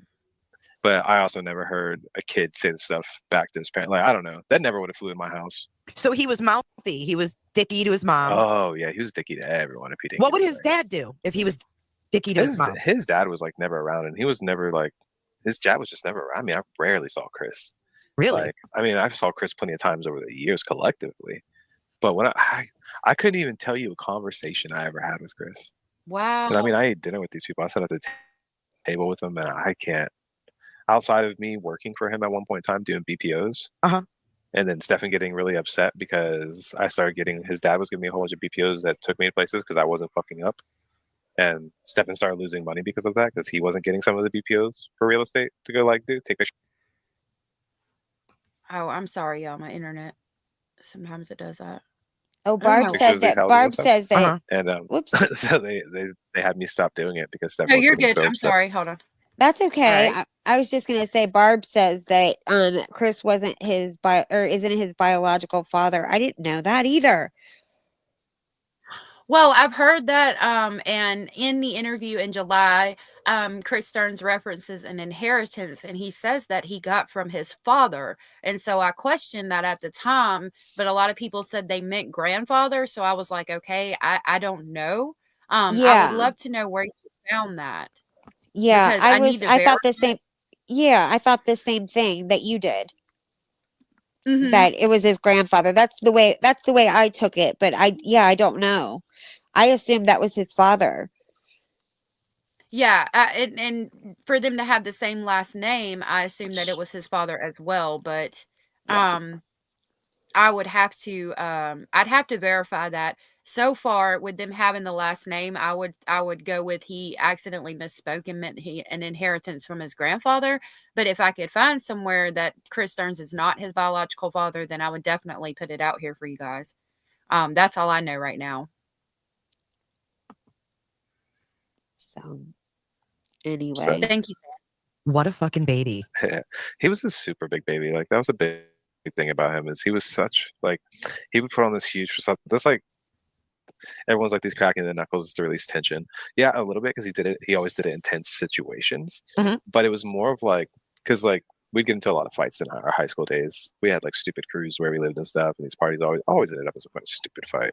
And whenever it was involved me or friends, Stephan was always around, and he would always just sit there and just crack his knuckles. He always tried to be Oh my intimidating gosh. or like alpha, but he wasn't Mhm. that guy. He just wasn't that guy. He wanted to be, but he wasn't. I mean, that guy had to have been within 5 feet of one of his friends throwing blows 20 times. Never once helped a friend. Not once. Says a lot. You were saying something about the story in front of his mom.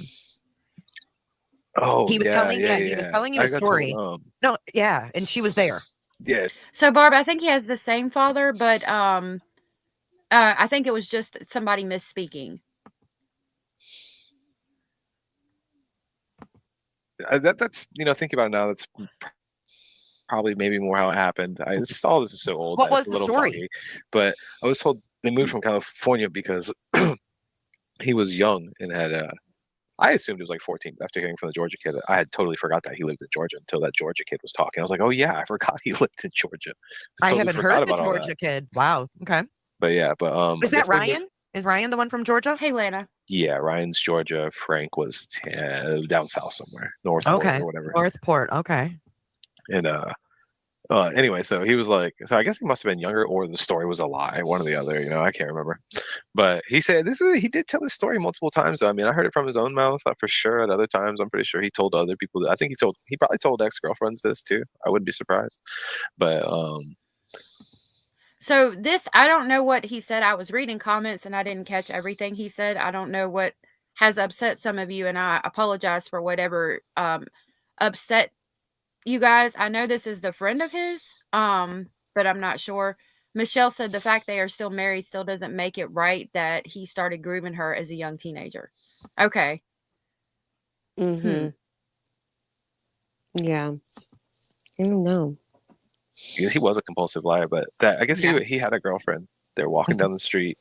Like, these are all the details I remember. And he was walking down the street, and some guy had catcalled at his girlfriend, and he had just not without even turning around to look at the guy, just put up his hand and flicked him off. And the guy was like a 40-year-old drunk dude, so he just ran across the street and just started beating the living tar out of him. And he just happened to be carrying a knife on him and stabbed him and almost killed him, missed his heart by ridiculous, super close to killing this guy. Right. Oh, wow. Okay. But he had taken an absolute beating before he did it. Just got pummeled. And I heard that's he didn't have friends for a while. He was kind of a little weird because he had, and that's why he had to be homeschooled, because he had anxiety issues and stuff like that. So he wasn't going to school in California as far as you knew either. He didn't attend school. I don't know any school he ever went to. And that kid, thinking back about it, I think I made a comment saying, he wasn't that dumb. So when it came to technology, the kid was smart. When it came to doing being tedious or meticulous with something he was interested I've seen the picture on Nancy Grace where they did some kind of mock marriage thing, but that's all I know about a marriage certificate. Yeah, that's all I've heard as well. Yeah, I haven't heard that they were married. Rhonda said, I think Stephan was or is a fantasist and a compulsive liar. Mm-hmm. Yeah. Yeah, for sure.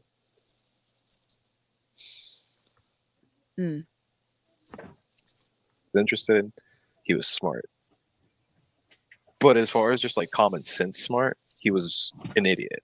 The kid was just dumb. Just he couldn't get on in life by himself. But he had a thing with always trying to how that one person always has that what do people want? One-uppers, that kind of thing. Yes. He was very much like that. Where all of a sudden you'd start getting these just retellings of stories and stuff like that. And you're just no, I was there. That was definitely me. Do you know what part of California they lived in by chance? No. Or Georgia? I feel like it was a super nice part of California. We can probably find out. Georgia might have been maybe Savannah, maybe. Nice area. There he is again. I think. Well, that's what I want to say, but I mean, all this, so when I was young, I tuned people out so bad. I had a very I don't care attitude. I just did what I wanted. Yeah, I mean, those things aren't going to be something that you're going to be paying attention to then. Exactly. But it's interesting for everybody to know that, they moved around several states. And they planted in Orlando, and that's where you met them when they lived in Orlando, and somehow they got down to Northport. So Did you know him then? I know most of the moving, I think, was because of Chris, or at least from my knowledge, it's because Chris did like every like 5 to, it had to be like, well, I don't know, maybe like every 3 or 4 years. He always seemed to have a new job, and it was mostly real estate involved. At least when I knew him, I guess he was doing some kind of like high up sales up north or something for Saws or something. But at least here, and from what I understood in California, it was all real estate stuff. Apparently, he had done very well at it. Mhm. Like I said, the dad seemed like he hated the wife and kid, to be honest with you. I mean, I don't know if he did or didn't. I'm just saying that from personal speculation. That's what I had all. So, have you guys heard that Chris Stearns had an affair with a younger woman? I wonder if this was during that time period. And that Oh, could be why he's not. maybe you're right. I mean, I think that they were I mean, I don't think that they were together during, when this crime occurred, right? They were just living together, but like as not married. I mean, they talked about that they didn't sleep in the same bed because of snoring, but I don't think that they were together, right? Right. Yeah, I Yeah. think they said they separated long ago, like from sleeping in the same bed together. Yeah. Mhm. But I think it's more than that. I believe they haven't been together for a while. And maybe they didn't divorce because of financial reasons. I don't know. I don't know what Yeah. their marriage status is or anything. But I really did think that their parents or his parents seemed to be nice, and like like I have heard people describe that mother as being vicious. Yeah. That's Yeah, and interesting. she did not come across that way, in my Uh-uh. opinion. So yeah. But could that be where Stephan gets his crap from, like the ability to come off one way to certain people, but in reality he's completely different behind the scenes? I mean, you would learn that from your mother if she is that way. Not saying that she is, but I think it's a possibility, that's where he got it from. Yeah, that's a good point. But also too, I was thinking to myself that she also maybe she just had enough with him, and maybe she was vicious because he wouldn't get up off of his tail, and Oh, yeah. maybe she just had enough of him being so lazy and so ridiculous. I mean, I think his homeschooling was done by her. I think Yep. she's the one that turned in the assignments, right? So Yeah. I don't know. Yeah. Yeah, I agree. And I can see that. And yeah, if they're already arguing and stuff a lot, and then you start homeschooling, when you homeschool, they're with you constantly and you're having to teach them, and that puts you in a different role. Oh yeah. It can be stressful. Yeah. Oh God. I mean, I had kids in school during the beer virus there, and I Yeah. almost lost my mind. Yeah. So yeah. Yeah. I give people credit for homeschooling because I could not do it. I mean, it's hard. It's really Yeah. hard. Yeah. And plus, Um, like, your kids will push you push you where they won't push a person of authority. right. I mean, not that you're, as a parent, you're not a person of authority, but you know what I mean. Yeah, somebody else. Yes. That's So not mom or dad. Yeah. Yeah, it does test your patience. And it's hard to get through the first part of like getting them to buckle down and learn, especially like one of ours, we had to pull them out because they have oppositional defiance disorder, ADHD, and all of that. And so oh it honey, was I'm either, sorry. oh, it's okay. It was either medicate him or take him out. And so we took him out. We do herbal things. We don't do actual like Ritalin. I don't do any of that kind of stuff. I don't agree. Yeah, I don't Um, agree with it either, but I understand when parents are at their wits' end. right.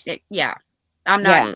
I'm not down on anybody who does. That's just how I live my life. But Yes. anyway, it was hard to get him to sit down and do schoolwork when he didn't want to, and we found ways to make it work. And it's hard. You have to get used to it. So if you're doing it while he is a teenager and you're already having all this hostility in the household between him and Deb, I could definitely see how things could go that way. Yeah, and then I don't know how old is he? Like 36 or 37? He's Is that 37, I think. 37? Yeah. I was wondering if it was if those medications were that prevalent at that time. I don't know. Yeah, If yeah, it wasn't as prevalent back then, I don't think, yeah. as it is now.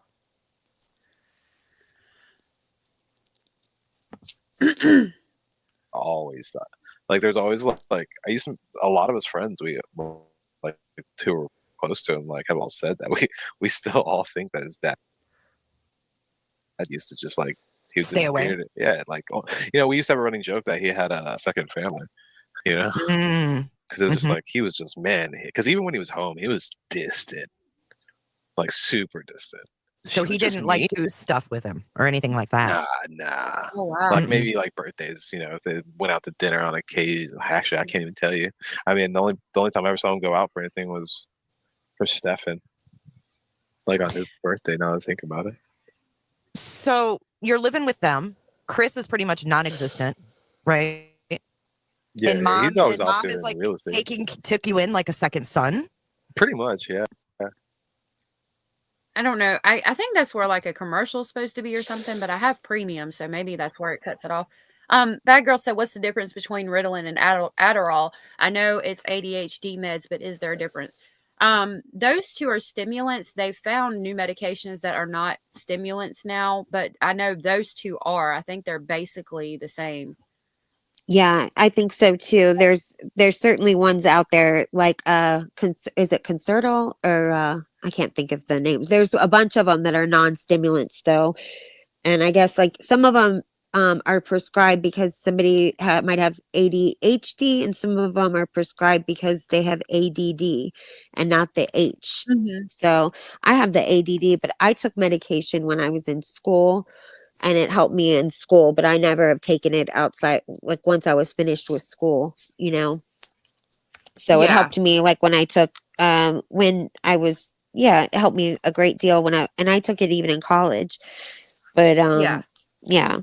So I don't know what the ones are that you take holistically, but that I would love to know. That would be Um, yeah.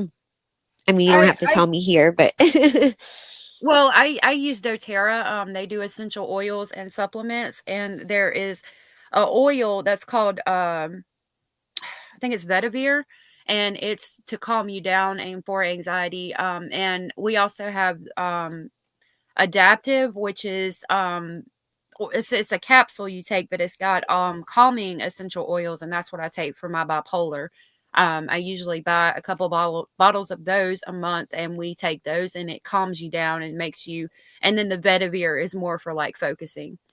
oh, that's interesting. I've never looked into that. Yeah, I'll have to show it to you sometimes. It's worked miracles in my life, but I don't share it much on here because I don't want people to feel like I'm pushing products on them or Right. something. That's okay. No, I asked. That's why. So, yeah. If you want to email me, my email is allegedly speculating@gmail.com, and I can give you more info on it. You can also look it up on YouTube. They've got a lot of videos. Oh, okay. Yeah.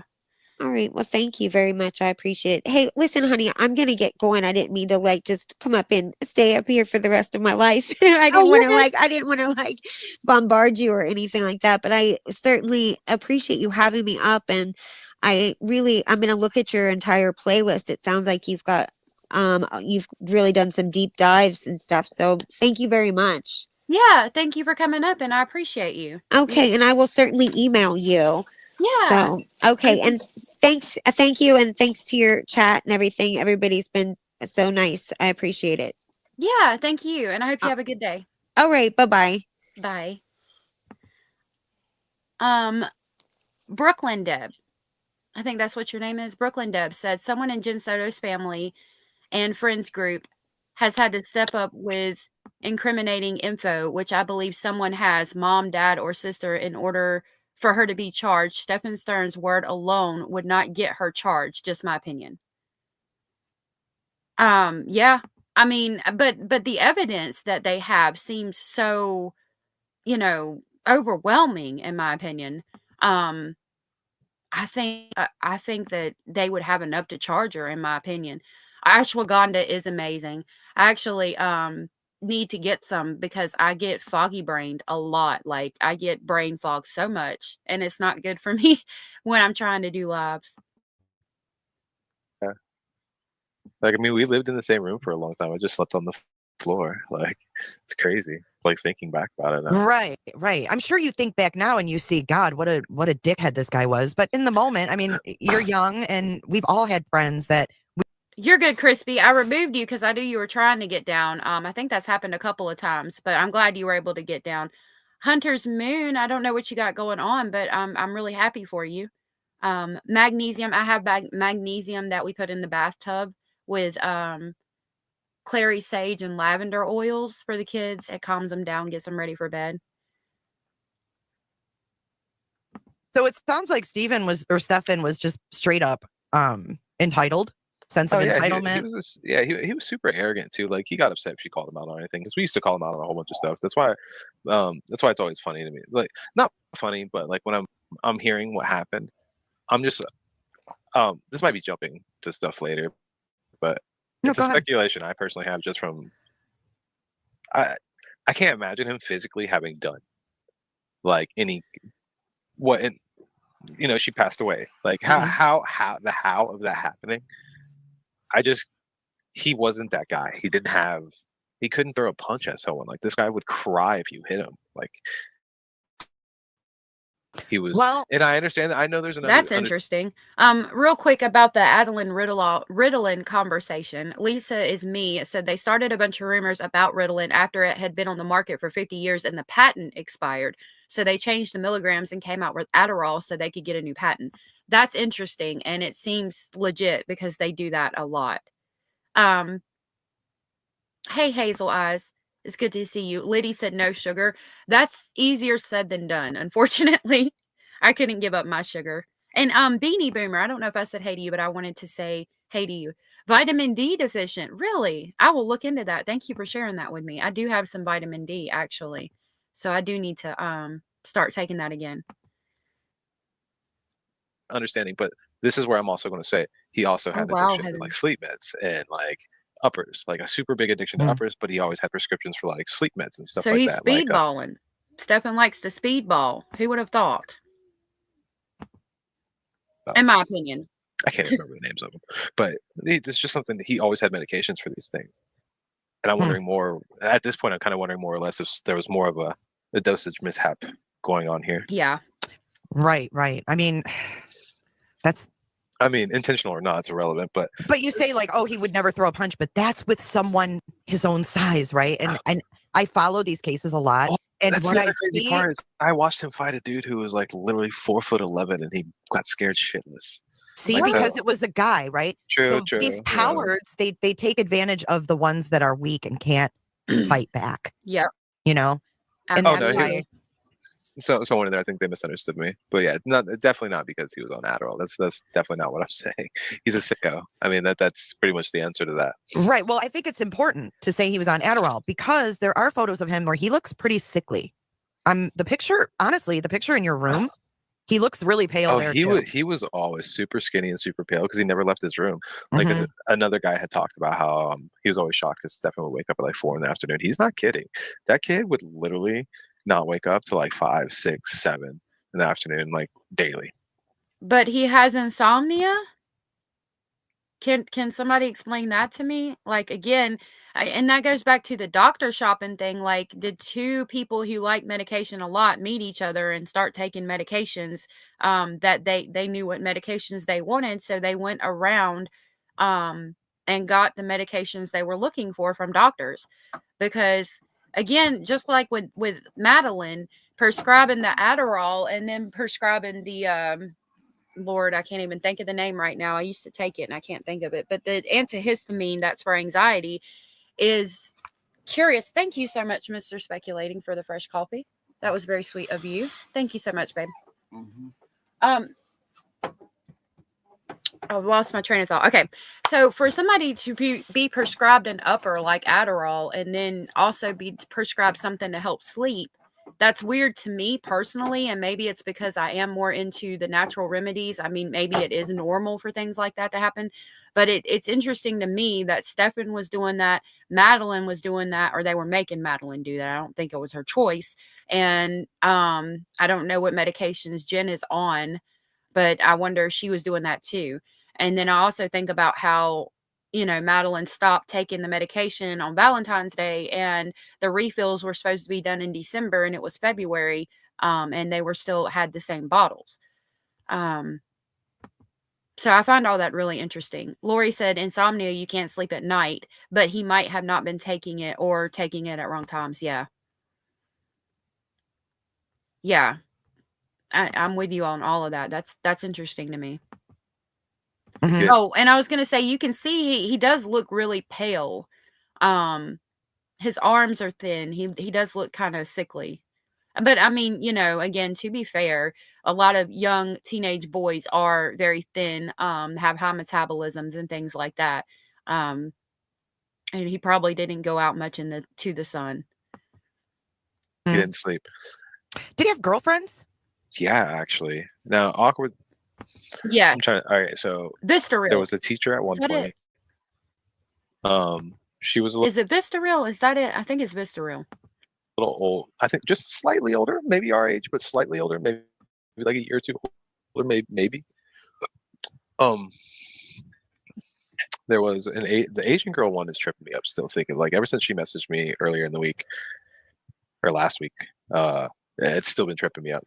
It's still like that one kind of just pisses me off because that was literally me. Like I actually dealt with that situation, so that was kind of like frustrating to hear because it just brings me back to like eating a lie straight to the face.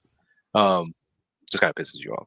Mhm. But he had there was a girl that he wanted to bring to the parties, and he was like, "Yeah, she's 17," and I'm like, "Oh, okay, no." Like that's so we never wanted to get in trouble. Like we had a very strict rule: 18 plus at the parties. That's it, because we're bringing in booze. We can't be having someone bring their little brother over, their little 15-year-old sister or something. She gets drunk on the alcohol and then wrecks. It's something stupid. We couldn't have that. Underage drinking's a hard no, and so unless we were doing it, obviously, and then Dollyhood. Good to see you, love. I think you came in and I missed you. Yeah, Benadryl for the people were saying that every time I take Benadryl, I'm gonna sleep for hours. But I mean, if you think about it, if it brings you into a state of wanting to sleep, it would be good for anxiety because it would calm you down, right? I mean, it would probably make you sleep, but it would work. I mean, it seems like it would be good for anxiety because it calms you down enough to be able to sleep, so it would calm you down. You know what I mean? we wouldn't let her come to the parties, but that's the girl who messaged me on Instagram last week, and she had said that when they met, she was 14, and like, so I don't know if she was 17. What? When they met, she was 14. She's possibly 17. I wonder if this is the girl. The young girl, Kendall, I think she's in some of the pictures that we have from this case. That's interesting. When I saw her, it was like, nope.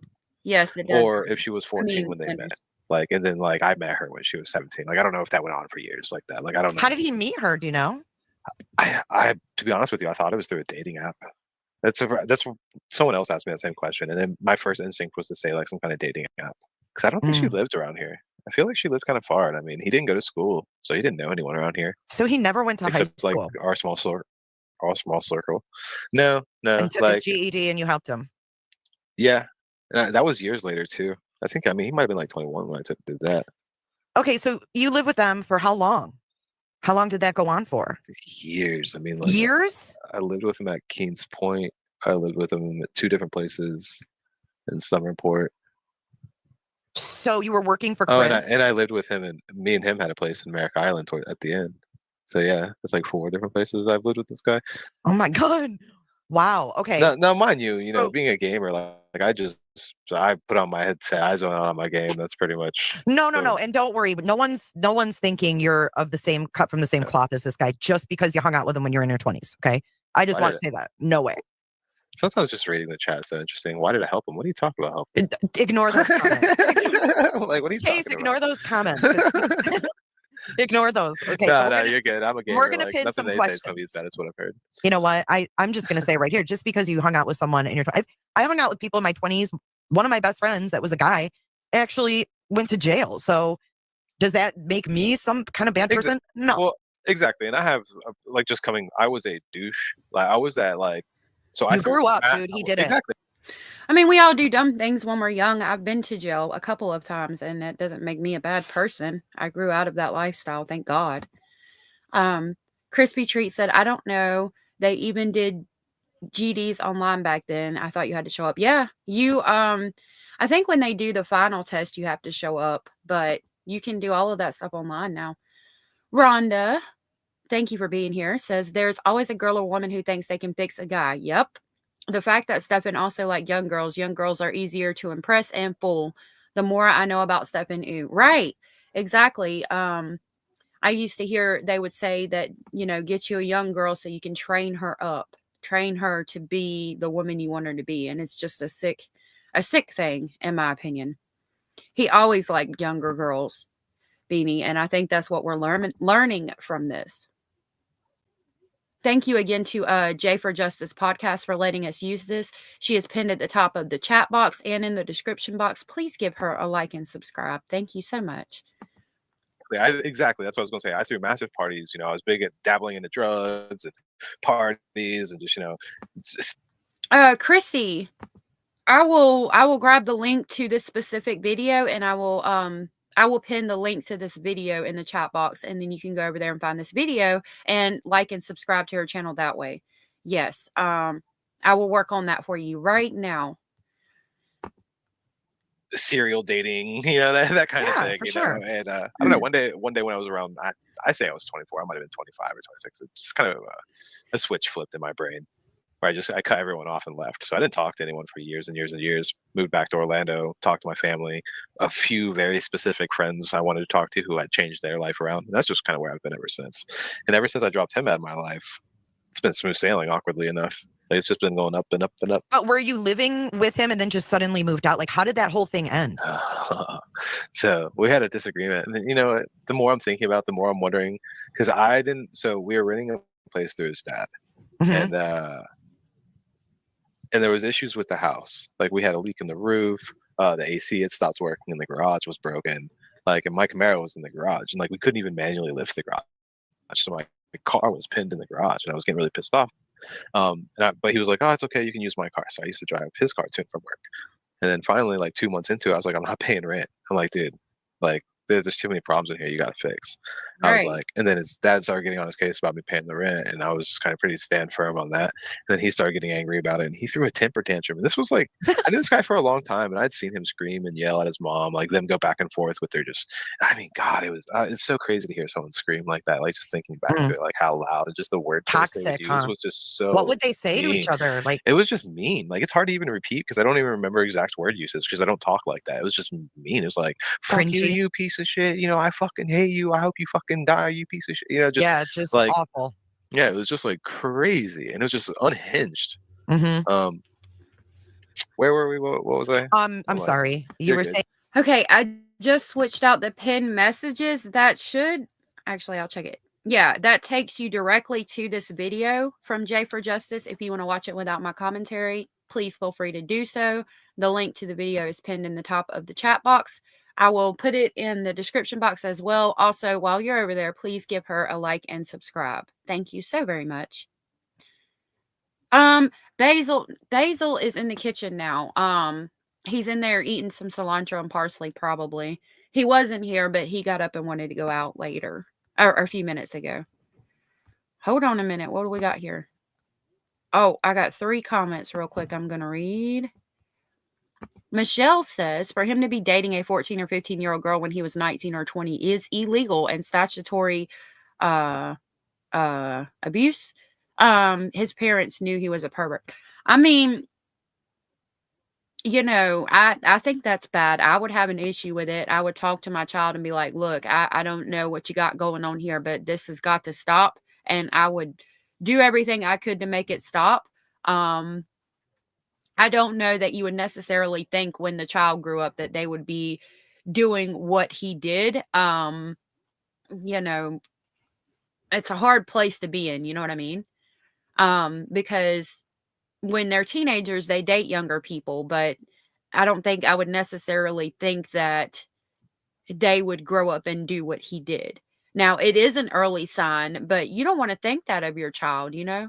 So I don't know. It is a weird place to be in. That is a big age gap. But I don't necessarily think you would think that, like, when they grew up, they would want, you know, to do what he did. Pamela said, not uncommon for people to abuse Adderall to sit up and game and then take sleeping aids when they need to come down. I think it could be a possible speculation in this scenario for sure. Liddy said, I'm a holistic experiencer and I had a lot of hospital stays in my childhood. I'm so sorry. You do acupuncture, regular detox, fasting, and gardening. No meds, no doctor for 8 years. That's awesome. I'm trying to get there. I garden and I do the detoxes and things like that. I think it's better to try. My philosophy is, you know, for thousands of years, our ancestors, they didn't go to the doctor. They used what God gave us, you know, the plants and the remedies that we can make from what God gives us. That's what I choose to be with. Saying that they about the rent and the and the rental. I do. I have garlic, wheat, and barley growing up there. I'm trying wheat and barley for the first time. So I didn't pay for so I wasn't paying the rent, and well, that's true, Michelle. And we ended up getting into a huge argument one day over it. Oh, his temper tantrum. Yeah, and I mean, when I say temper tantrum, I mean legit, like laid on the ground, kicking and pounding Oh my God. to the ground. And this is a grown ass man. Like that's kind of crazy to me. Like I don't know. I don't even see 7-year-olds do that. So that's pretty intense to me, you know, to see like something I've seen on cartoons. But so he did that, and you were just like, I'm out. And I was just like, I think I laughed at him, to be honest with you, and I think that just increased the situation because I know, thinking of the situation, how I would react to someone doing that in front of me, and I'm pretty sure I did that. I just kind of egged on the situation, to fully be honest with you, because I was just a dick. And so one thing leads to Dolly Hood says, hey folks, we're talking about Maddie as if she was a consenting adult. Y'all hear them on Hidden True Crime. I hope that nobody's talking about Maddie as if she's a consenting adult. If it came off that way, I sincerely apologize. I in no way think that she was a consenting adult. I did hear them on Hidden True Crime. We did review that stream. I don't know. I don't remember them referencing her to that effect. And I think if they came off that way, they would want to apologize as well, because I don't think they would think that either. I don't think anybody would think that Madeline was able to consent to anything at all whatsoever. Colleen says, love trying to grow new things. This year's peanuts for me, along with my normal stuff for canning. Yes, I can. I want to try peanuts. I haven't tried it yet. North Carolina, you can supposedly grow some good peanuts though, so I do want to try that. To another, he ends up running in his room, and because he had starting to threaten me at that point. He was like, I want to fuck you up. I'm like, dude, I'd love to see you try. Oh my God. And he ran into his room and got his gun. Oh he was my like, God. I'll fucking shoot you, blah, blah, blah, blah. And I was like, that's when I ended up dipping. I called my dad. I was like, I can't live here anymore. I was like, this isn't going to work out. I was like, you know, this is, at this point, my life is being threatened. My dad's like, I'll pay. Okay, so Stephan seems like an asshole. I mean, especially if you're going to get in a fight with somebody living with you, your roommate, and go and grab a gun. He's not thinking logically. He's reactive. He's going to do what he has to do to come out on top. He's getting in fights and getting his ass whooped and coming off as like a big bad person. But then when it comes down to it, you're going to go grab a gun? Definitely an asshole. I mean, just somebody that talks and tries to make themselves seems like a lot better or bigger of a person than they actually are. Pay to get you out there, so he gave me all. He gave me all our poor parents, right? Because we had to pay like another month, to cut, and so we did all that, and then I got my own apartment right afterwards. So, were you working for Chris though throughout that whole time period when you went from Orlando and? Tell me about working. There was times where, I mean, honestly, like I'd wake up in the morning, Chris would hand me a Garmin GPS and a MapQuest list printed out, Mhm. that would have a route, and I would just type in the addresses in the route order, Mhm. and then I would just go outside, hop in the car that they had, and go take pictures of these houses for him, and then he would post them, post like the BPOs on a site and stuff like that. And he liked because you actually did it. So Well, Stephan probably yeah, and I did it fast. So like, I'm not like, let me stop and eat here. Let me stop and eat here. I'm like, let me get this job in and done. So I took, I stopped. I took good pictures. I did the job. Did and y'all then I do it left. together or no? Did you ride together and do We it? rode together a couple times for sure. And just went around and took the But then pictures? there was times where we did. I mean, but then there was a period of time where we did. I agree, Rhonda. Lori said if Stephen Stearns had mental health issues, then Jen needs to be held accountable for neglect and incapable of looking after a child and endangering her kid. And we all know he's got no way out till he's gone. Yeah.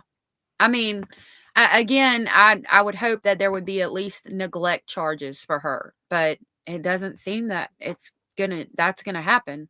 We'll play that little segment from the news again at the end, talking about what they found so far. Then So you had your own wheels when you lived with them? Oh no, none of that. Well, I did at one point. Or So, did they let you use their fortunately- car?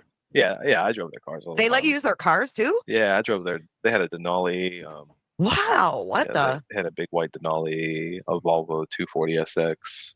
Okay, so a yeah, they yellow Lancer. definitely took a slide downwards because I looked at their house in Northport and it's nothing to write home about. It's just an average So house. like when they started here, they were in Keens Point, and by the time I had stopped knowing them, they were in like a townhouse. So, I mean, they went from like a 2-story, like 5,000 square foot house overlooking the lake to a townhouse. Oh wow! Did you feel like were the parents fighting about that? Like, did you ever hear them arguing about money or? So I do remember them fighting. I don't remember anything that was ever said in those fights. I could just hear Deborah screaming, and the word choice is just so mean every time, no matter who she's talking to. Chris, or Even not, her didn't matter. husband. Oh, yeah, Oh didn't matter who it was. wow! She just talked so mean. It was just like, just thinking about it now, like I couldn't even repeat it just because it was like, how do you repeat something that's just so crazy? It's not that I don't want to say the words, it's that I just can't remember the order in which they came out. Now we are learning about a new side to Deborah. I do want to say in her defense, I think we've all been angry with our significant other, and maybe said some things that we didn't mean or that we shouldn't have said, and apologize. I hope you apologized about it later. I certainly have. So just keep that in mind as we listen to this. Crispy says endangerment for sure. Your job as it is a your job as a parent is, I think that was supposed to be as a parent, is to protect your child from these kinds of predators. And she invited this one in her home. She's just an odd person in general. Yeah. And it's not always evident, but again, I referenced the Woody Allen comment. If it wasn't evident, then why are you worried about the Woody Allen situation? Because I'm going to tell you what, if that thought ever crosses my mind, if I'm like, man, I really hope that they don't grow up, fall in love, and be together, I'm going to stop myself and I'm going to say, wait the hell just a minute. What the hell did my mind just tell me? Okay, why am I feeling this way? Why do I think this is even a possibility? What is going on here? And I'm going to stop that speculation station train on a damn dime, and we are going to be having to come to Jesus. We are going to come to Jesus, and somebody might be coming to the front door to roll the hell out. That's all I got to say about that.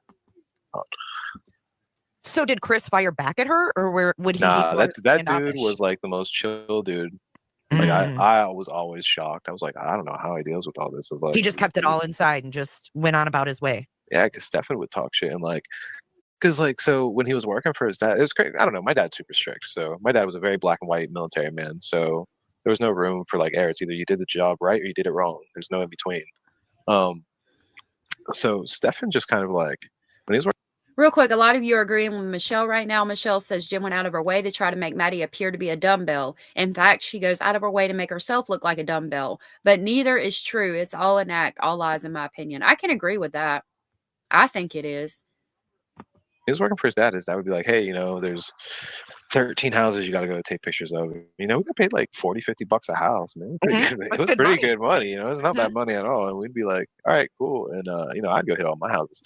I would be back before Stephan even woke up to go to his house. Oh, wow. His dad would always be pissed because his dad would want to put them in that night. He doesn't want to be up till midnight doing it, Right. So like, but didn't give a fuck. So like they would get into fights here and there. But Stephan was just so much of an asshole. You could tell Chris had just given up with that. Like that He that just ship had had no sailed control. a long time ago.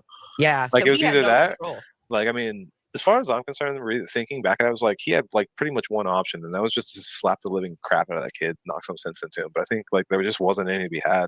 And the mom always stepped in and did her thing. So would you say who wore the pants? His mom or his dad? Mom wore the pants? Mom definitely wore the pants, but I Mm. felt like Dad distanced himself pretty well enough that anyone who knew them on a close level would probably question if they were actually still married or not. Oh, Wow. Wow. So did he have anything to do with the poodles? The dad? Nah, That was I all never saw mom? him. Yeah, I don't even think I ever saw him feed the poodles. Like, I mean, he loved on the poodles. Did he? He I was gonna say, did he pet them and stuff like yeah, that? he pet him and stuff. Like, one of them really liked him. One of them really liked him. I think that was that might have been Linus. It was like a gray small standard. He was super cute. Linus. Yeah, what were their names? Linus, Gus, and Dee Dee. And Dee Dee was like the crazy champion. taking you black back. show No. dog. Yeah. Was I mean, Linus I love Stephan? animals, so like I'm actually like thinking back. I'm like, those dogs were the shit, though. I mean, those were some damn good dogs. It's kind of crazy. They made me like poodles, and I hated poodles beforehand. So how many did they have? Oh, so there was Linus, Gus, and Dee Dee when I was there, and then they had a litter towards the end of our friendship that had like 5 or 6. I think she kept 2 or 3. I think Stephan had one, and I think he had Madonna, and it was a white standard. Madonna. Yeah, I think it was Madonna. So was he kind to the poodles? Hey, Florida. He was super good with the dogs. I mean, now I will say, other people's dogs with him, not so much. Because like, so I'm like a dog whisperer. Like every time someone's like, "Oh, my dog bites," I'll have to put him away when you come over. I'm always like, "Don't even bother. If they bite me, it's cool." But I'm telling you, your dog's not gonna bite me. We're fine. And because he had a dog like that too. But Stephan, animals didn't like him much. We had a buddy Derek who had 3. They were ex-police dogs, and they had like signals and stuff you could give them to do stuff. And man, they hated Stephan. One almost took Really? out Stephan's Horse is a throat. horse. Derek Horse Derek is a caught him by horse. the collar mid jump. Who's Derek? I mean, he was a kid I grew up with. I'm pretty sure he passed away. He had Hey, Jessie Essex. She said she's a follower and she's woke, in my opinion. I mean, I would think that too, but she seemed to be in control and like, I don't know, like just looking at the body cam footage that I was able to get a hold of the other day, it seems like she would get irritated when Stephan would speak and kind of shut him down. So that makes me think that she's more in control than she likes to let on. She came off as a bit manipulative and aggressive a little bit to me in that interview. I'm sure you all see different things, but yeah, I wonder if Stephan was the one in control. And I mean, like they're saying, people are different people behind closed doors. If he is that way, it does appear to be a learned behavior from his mother, in my opinion.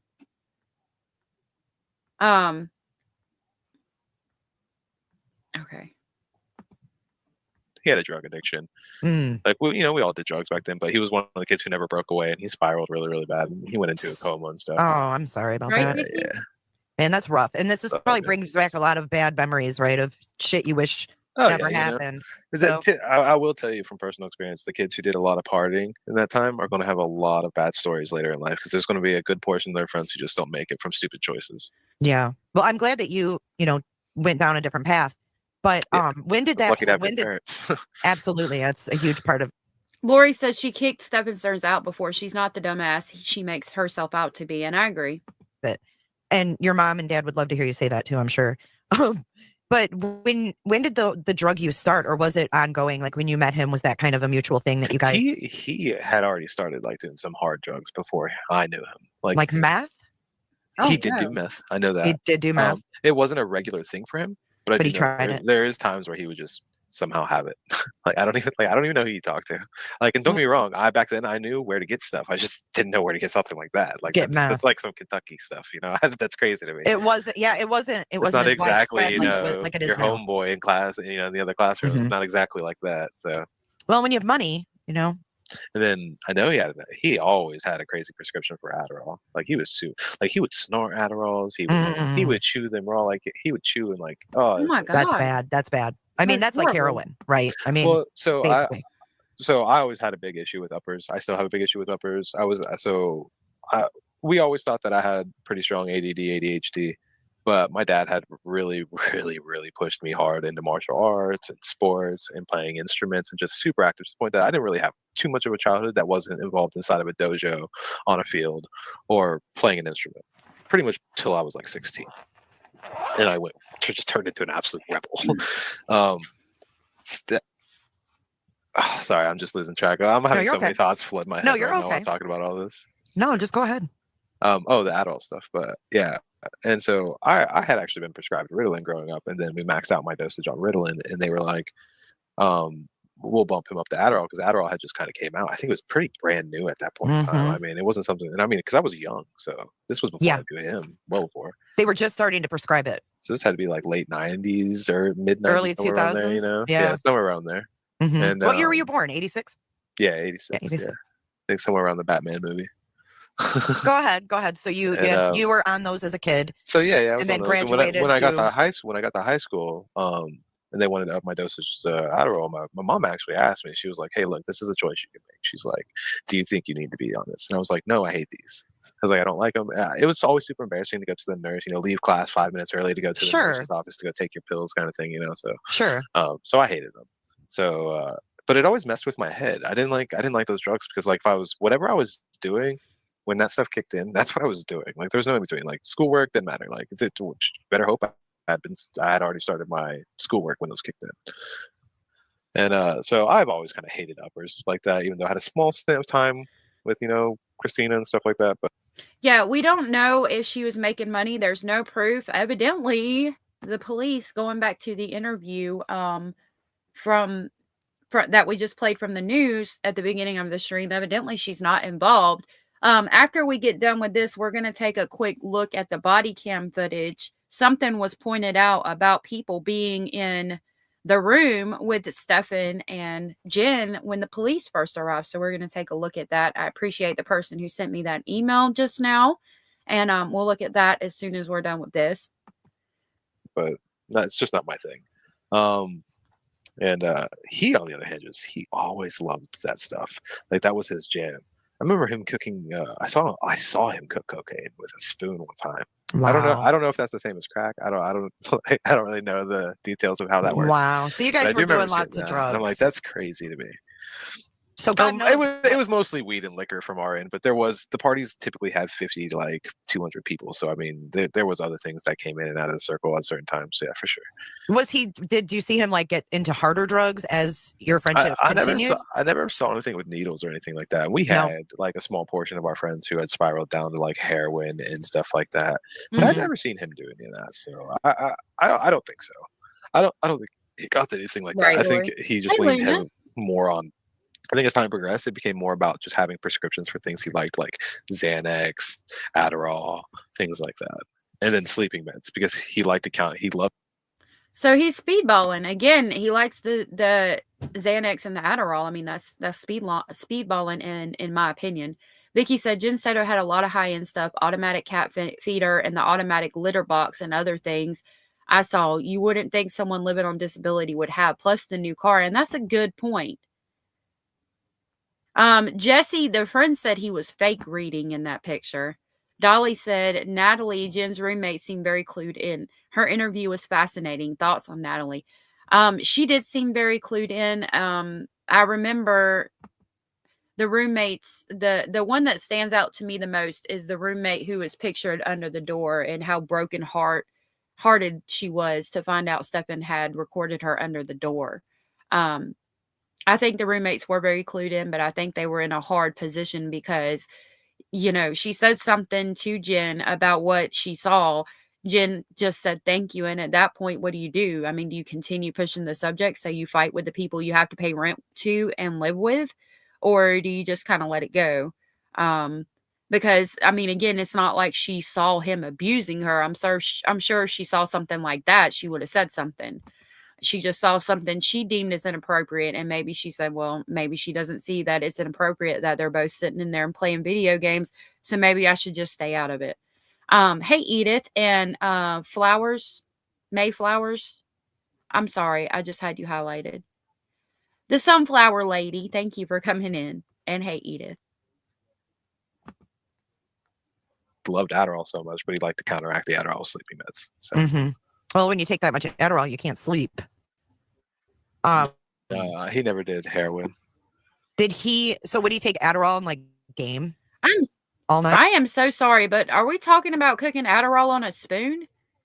Because I've never heard of that. You can cook heroin on a spoon to make it pure, but that's interesting. Oh yeah. So I know this all sounds horrible because I know this is a terrible situation, Hey, Rachel. but there are things that just kind of make me laugh a little bit when I think back. And to that's it, okay.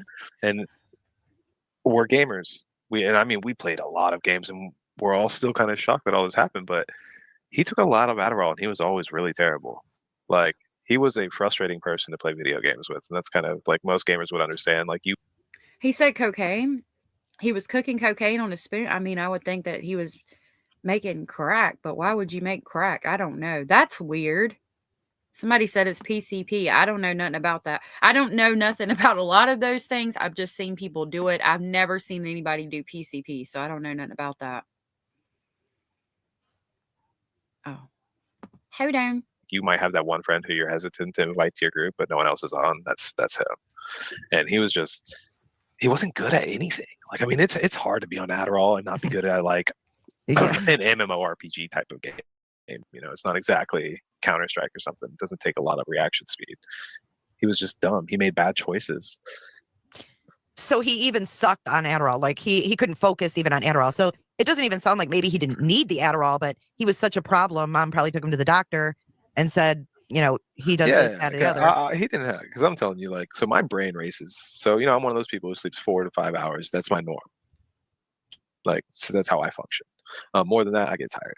But my brain's constantly going. I don't really go to sleep. I pass out. I just, you know, I put on a video, I watch the video, and all of a sudden I'm asleep. He was a different breed. This kid just slept and slept and slept and slept and slept. Would wake up, do a whole bunch of uppers, sleep. I mean, I guess there was a time where he drank a lot too. But I don't know if that was my fault. That was probably more my fault. So you were more of the drinker friend? Yeah, I liked alcohol and weed. Those were like my favorites. I mean, I did other stuff at times when I was younger, but that was your concoction. Yeah, I definitely liked the alcohol. So when you moved out of the rental, right? When you said, "All right, fuck this, I'm out of here," whatever. He's being a baby. You leave. Do you ever talk to him again? No. I didn't talk to him. Well, I don't know. I might have sent an Instagram message like years later. But you never saw when him I again? when I found out about the Lance stuff, because I did. I think I'm pretty sure I messaged his mom because I think she was still on my friends list at that point, and I messaged his mom just saying like, "Is Lance your friend? Who's Lance?" Yeah, he was another guy. I name dropped him on accident in another video. He had found stuff that Stephan did later in life that was like, what the hell? What did he find? And he ended up telling me, I can't even tell you like how long after the incident. Like when I throw out years at this point, they're pretty random years. It could be a span of 4 or 5 years. Sure. But he had said when he was living with Stephan, he found a file on the network that had videos of his girlfriend getting in and out of the shower from a hidden camera in their bedroom because they were living in the same house at the time. Okay. And this was after me and all that. And like that caused a big fight with them and all that kind of stuff, you know. And that's why he ended up moving out. And I pried really hard. Okay, so there we learned about the roommate. It was a video of her getting in and out of the shower. And of course, the roommate's going to get in a fight with you about it, right? Like that's his lady. Of course, he's going to be not so happy about that. Hey, Mommy Ball. Mommy Ball says, sounds like parents wanted him to stop being a potato with the Adderall, not to focus. I have seen no pic of him doing that. I don't cringe. Yeah. Again, this is from J for Justice podcast. She has pinned the video. The link to the actual video is pinned at the top. If you guys want to check it out without my commentary, please give her a like and subscribe. Rhonda says, hey, Jenna's Gypsy. Oh, I think I said hey to you. Stephan is lazy, in my opinion. No amount of meds can fix that. He's described driving somewhere as meandering, trying to make it sound more than it is. Yeah. Yeah, I think she knew how to work the system as well. And I think she did. To get that out of him. This wasn't a conversation that my buddy was like, hey, he came over. He didn't want to talk about it. Yeah. No, he did not want to talk. Like, I'm sure because he's a tech guy. He's going to see all this at some point. He's going to get super pissed off at me at some point, but I think he'll understand. because he's like a legit good guy. So I think he'll understand. I think he'll be a little annoyed that I may or may not have dragged him into something like this, but it is what it is. But people also misunderstand what I said, because like I remember the conversation going along the lines of he found a folder that had a whole bunch of pictures of his girlfriend coming in and out of the bathroom and stuff like that, naked and stuff. And then there was also a folder that had that seemed to have young girl stuff in it. And I'm going to tell you from right now, if I had 2 folders in front of me at that point in time and I had opened them, and I saw one that had my girlfriend, and I glanced at the other one, because there's thumbnails in these folders when you have that many files in them, or at least there was when we were using them. If I saw a whole bunch of porn in another file, it wouldn't cross my mind really what it was. My buddy said there was, he said young girl stuff. I assumed that it was like college girls or something. I doubt my buddy super investigated that, because he had just seen his girlfriend of like 5+ years in these videos. I'm pretty sure that's like, I doubt until now he even remembered the other stuff that he had mentioned to me at that point. But I doubt he had investigated that. I highly doubt he had looked into that. Like, I'm pretty sure he would have like been a little crazier. Now, mind you, and people are like, oh, he got paid off for that. I think from what I know, the payout was actually for like not saying things about his girlfriend, like telling, because we had a big circle of friends. So I think, and I don't even know if the payout happened or was a thing. Like, I don't know any of that. That was just. So what did this guy do about the video? Did he? He was so they were hurting at the time. I mean, he was like super broke. He was super happy to have found a place with a buddy that he had stayed with for a year. Like, I think it was like a year or something. And the rent was cheap there. We live in a really expensive town. So things were, and he was trying to turn his life around. He had like been self teaching himself like everything about networking and coding and programming, and just like working his butt off like 40-60 hours a week, like just one of those guys who put in the work to change his life, and he did. And then all that came across his desk. But he at this point he hadn't finished school. He didn't have a job. He didn't have a career. There wasn't really a source of income outside of barely making it month to month.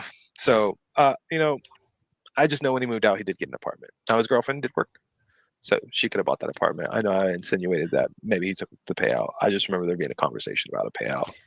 So did he kick him out? No, I just know he left. Oh, he left. Yeah, he just left the whole house, got an apartment. Wow. Like way away, and just as far as I know, never talked to him again. Like, it was like, nope.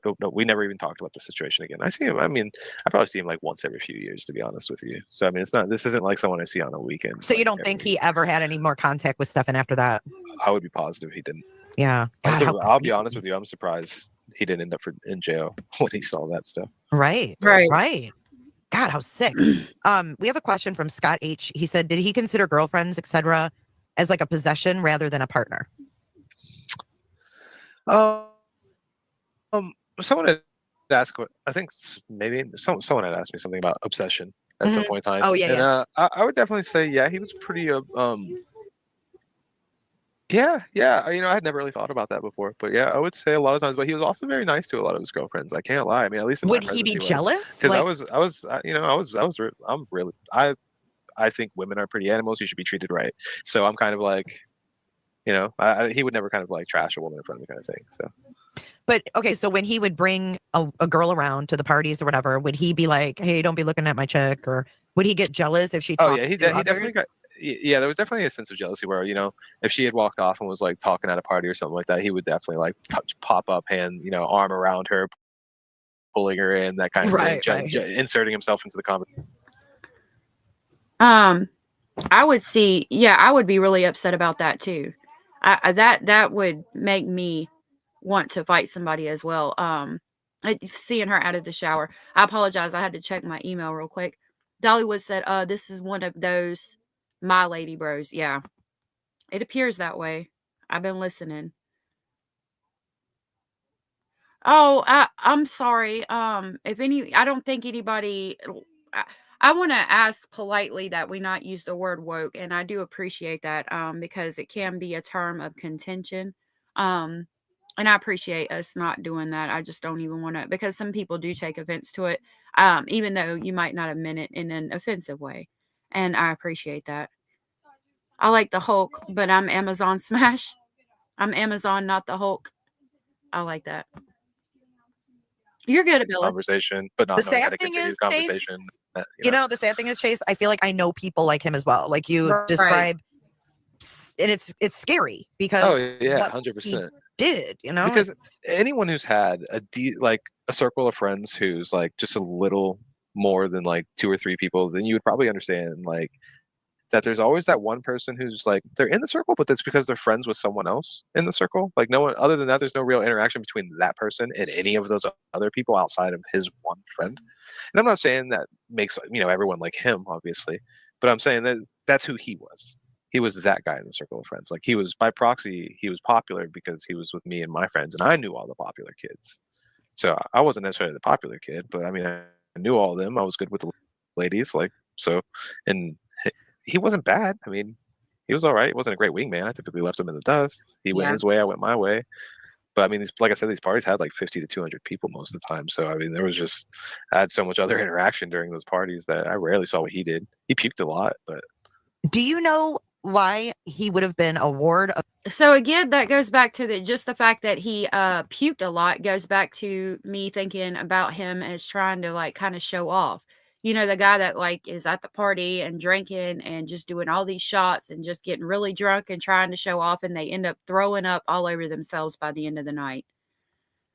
It goes back to his, just trying to be bigger or present himself as bigger than he actually was, in my opinion.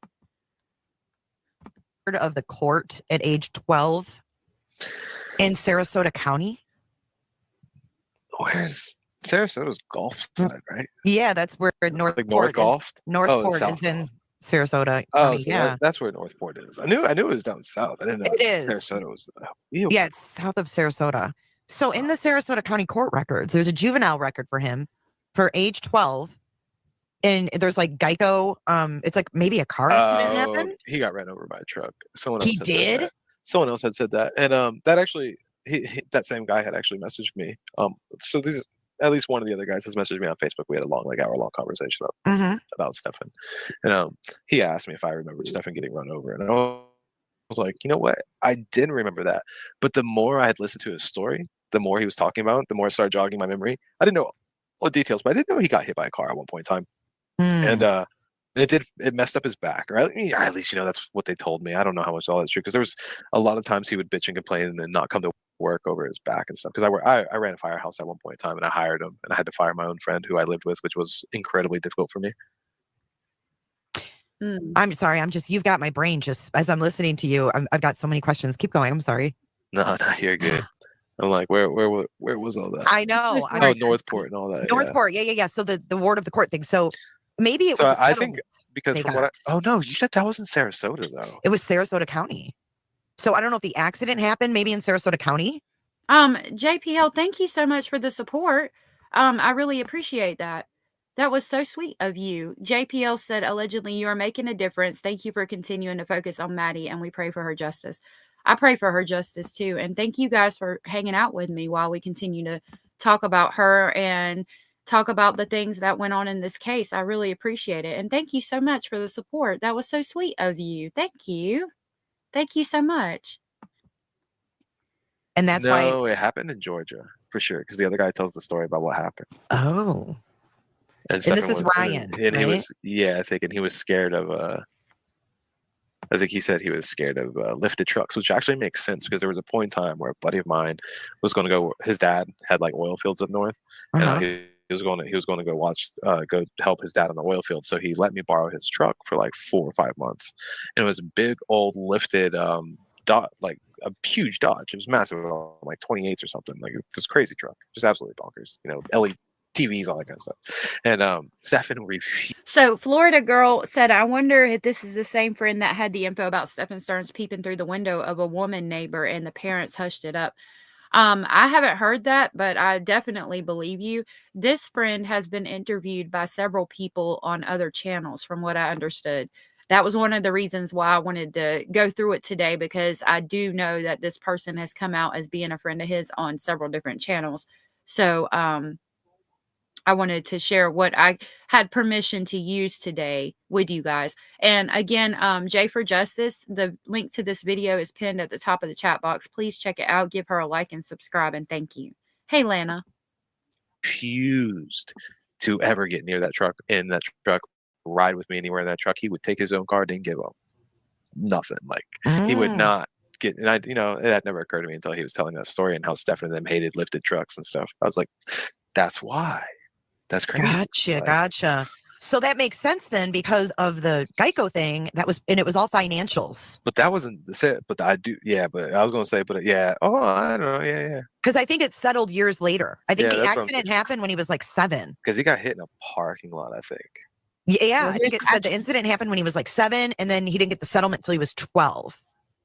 So that money was put in like Fidelity Investments. There's all these papers, and I'm like, what the hell was this?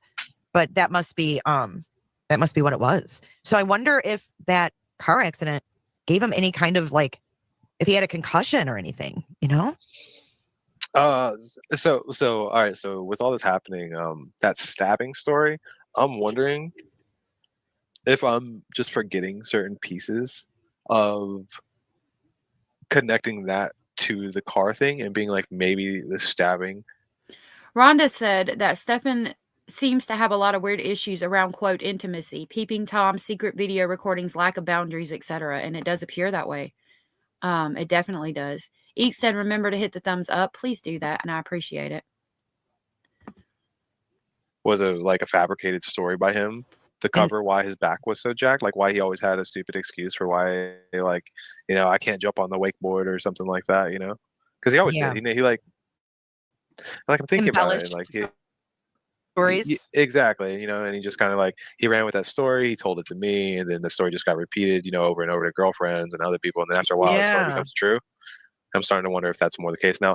I'm almost positive he said that story in front of his mom. I don't know why I want to say that, but it's like I'm pretty confident in that. Michelle? Crazy. So he definitely lied a lot. He just normally didn't lie to me, or at least, I mean, not that you I said knew you guys of, would call him out on it though.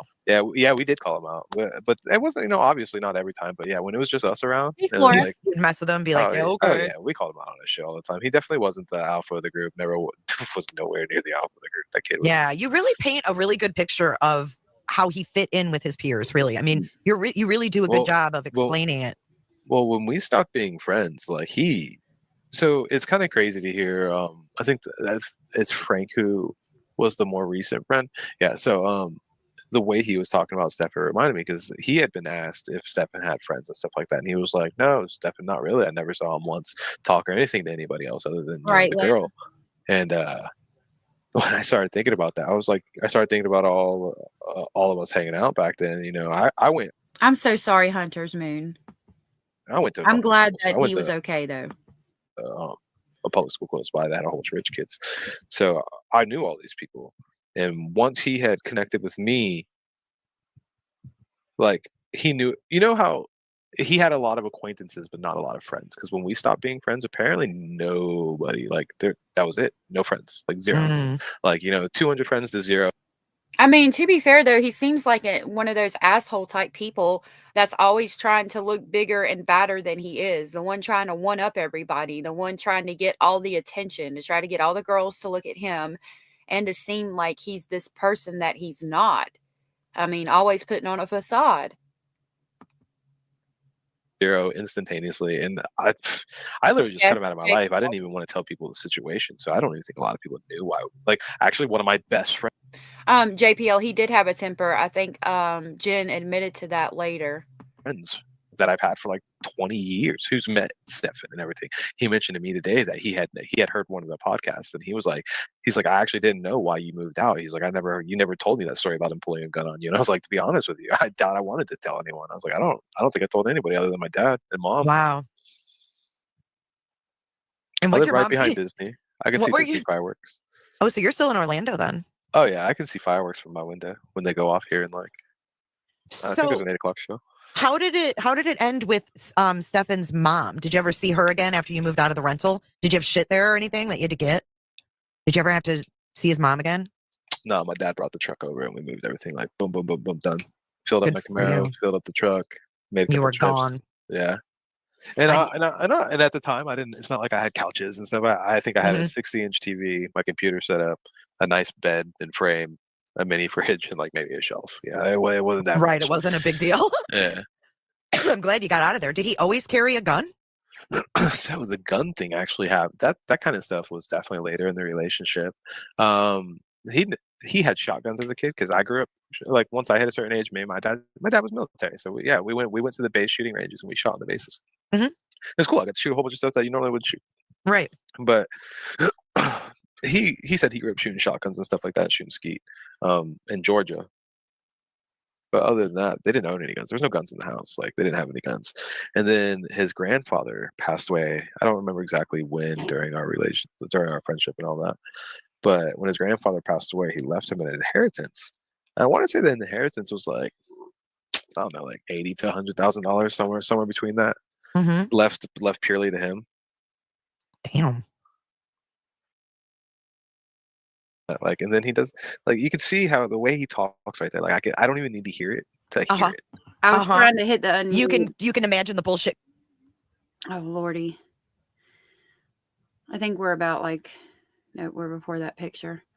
I was gonna say there it's talking about the inheritance. So it does appear that the inheritance came from grandpa, not father. So that would make me think again that Stephan Stern's dad, Chris Stearns, misspoke when he said father and he meant to say grandfather, because it, like I said, Chase, the friend, just brought it up and said grandfather. So I think that's what the inheritance came from. So let's see if this is where we were at. I apologize. I was trying to hit the unmute because I had to grab my jacket. It's cold back here. So he got a little kickstart in life. So yeah, people, because I know a lot of people are wondering, because I heard a couple other dudes asking the same question there, because apparently he still didn't really have a job. I mean, he couldn't keep down the job. His own friend had a. Let me know if you guys have heard this part already. I'm listening and paying attention. If I mess up and you've already heard this part, we'll skip it. But I don't think there's any real pertinent information if we've missed a little bit that we probably missed. And then it's going to start showing other pictures. Had to fire him. You know how hard it is? You know how bad you have to be to get fired from a firehouse by your own friend who's like running the store? Like that's pretty bad. Like you have to not show up for a month. That's basically what happened. So he just didn't come in. He didn't feel like he had any accountability. I know everyone wants to like bring Disney into all this. I'm gonna be honest with you guys, man. You guys really don't have any comprehension how big that place is. Like, while background checks could probably be better, even though it's pretty in depth, this wasn't a Disney thing. Like, there's nothing they could have done about this guy. Had no background. This guy's a chameleon. You have no idea. What a great way to put it. I see him as a chameleon as well. Look at Maddie. Isn't she just precious? But yeah, a chameleon. That's a great way to put it. Definitely a chameleon. Yeah, how much he could hide this stuff. Like, he was a quirky dude. Like, that's about as far as you could get with being like, oh, this was so obvious. Mm-hmm. Quirky. Yeah, like he was like, so I grew up in Japan, so I'm big into anime. It's another thing that we had in common. Yeah. I will say, while I did know about his porn addiction, because this is a dude who just Lord have mercy. Like, saving pictures kind of guy. He's not like, let me go to Pornhub and do something. No, he's like, I have files on my computer like stored. That's crazy to me. Like, I don't know. In this day and age, that seems crazy to me. Like, why would you need to store porn? Like, I don't know. That's just weird. Like, I love your honesty. It's like, go watch it when you want to watch it. Why do you have to store it? Yeah, that's why it's like, are you worried the power's going to go out and you can't live without it? I mean, to be fair, he's got a point. I mean, as much as you can just type it in and pull it up now online, why would you need to store it? I mean, I would have the same thought. Like, are you worried the power's going to go out and you're not going to have it? What the crap? Why are we storing that on the computer when you can just pull it up?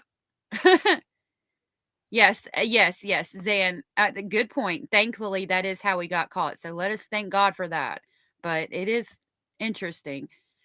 Vicky said he's a collector. Michelle said, but he blew through $80K on what?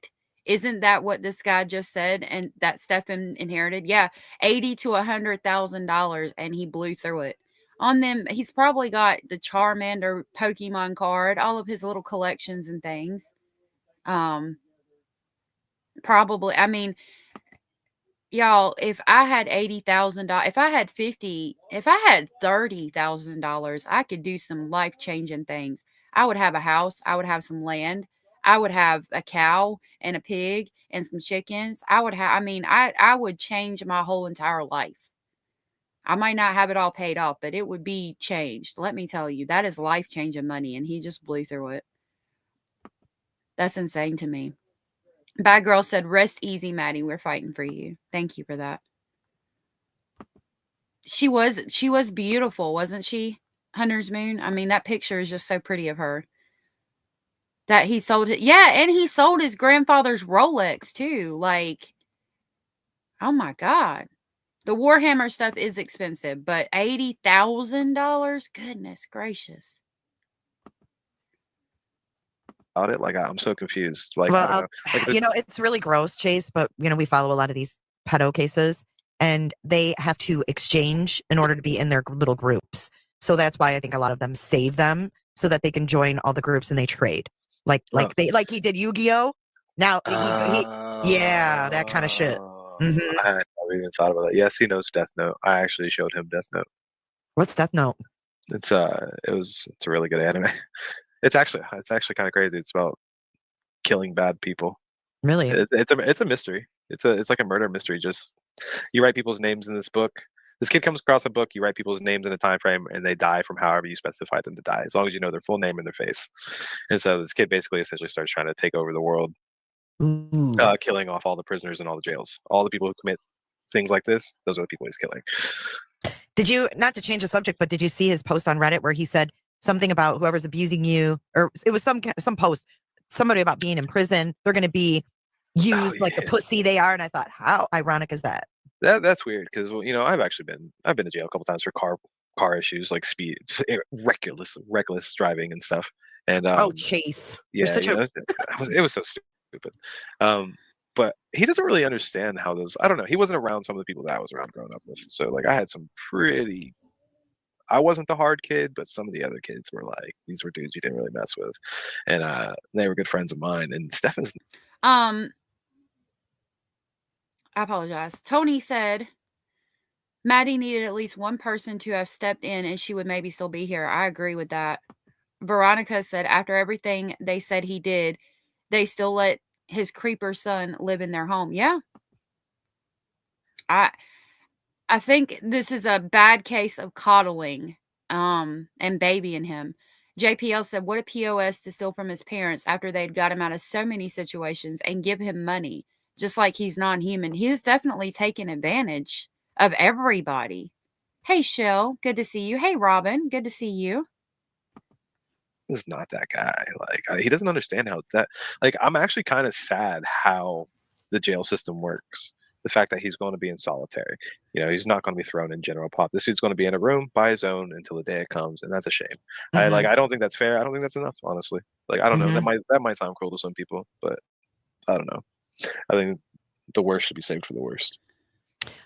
So I guess I saw several questions come across asking if you're shocked. I think it would be safe to say yes. Oh yeah, most definitely shocked. A lot of people think I'm kind of like I don't have like I'm kind of careless about all this.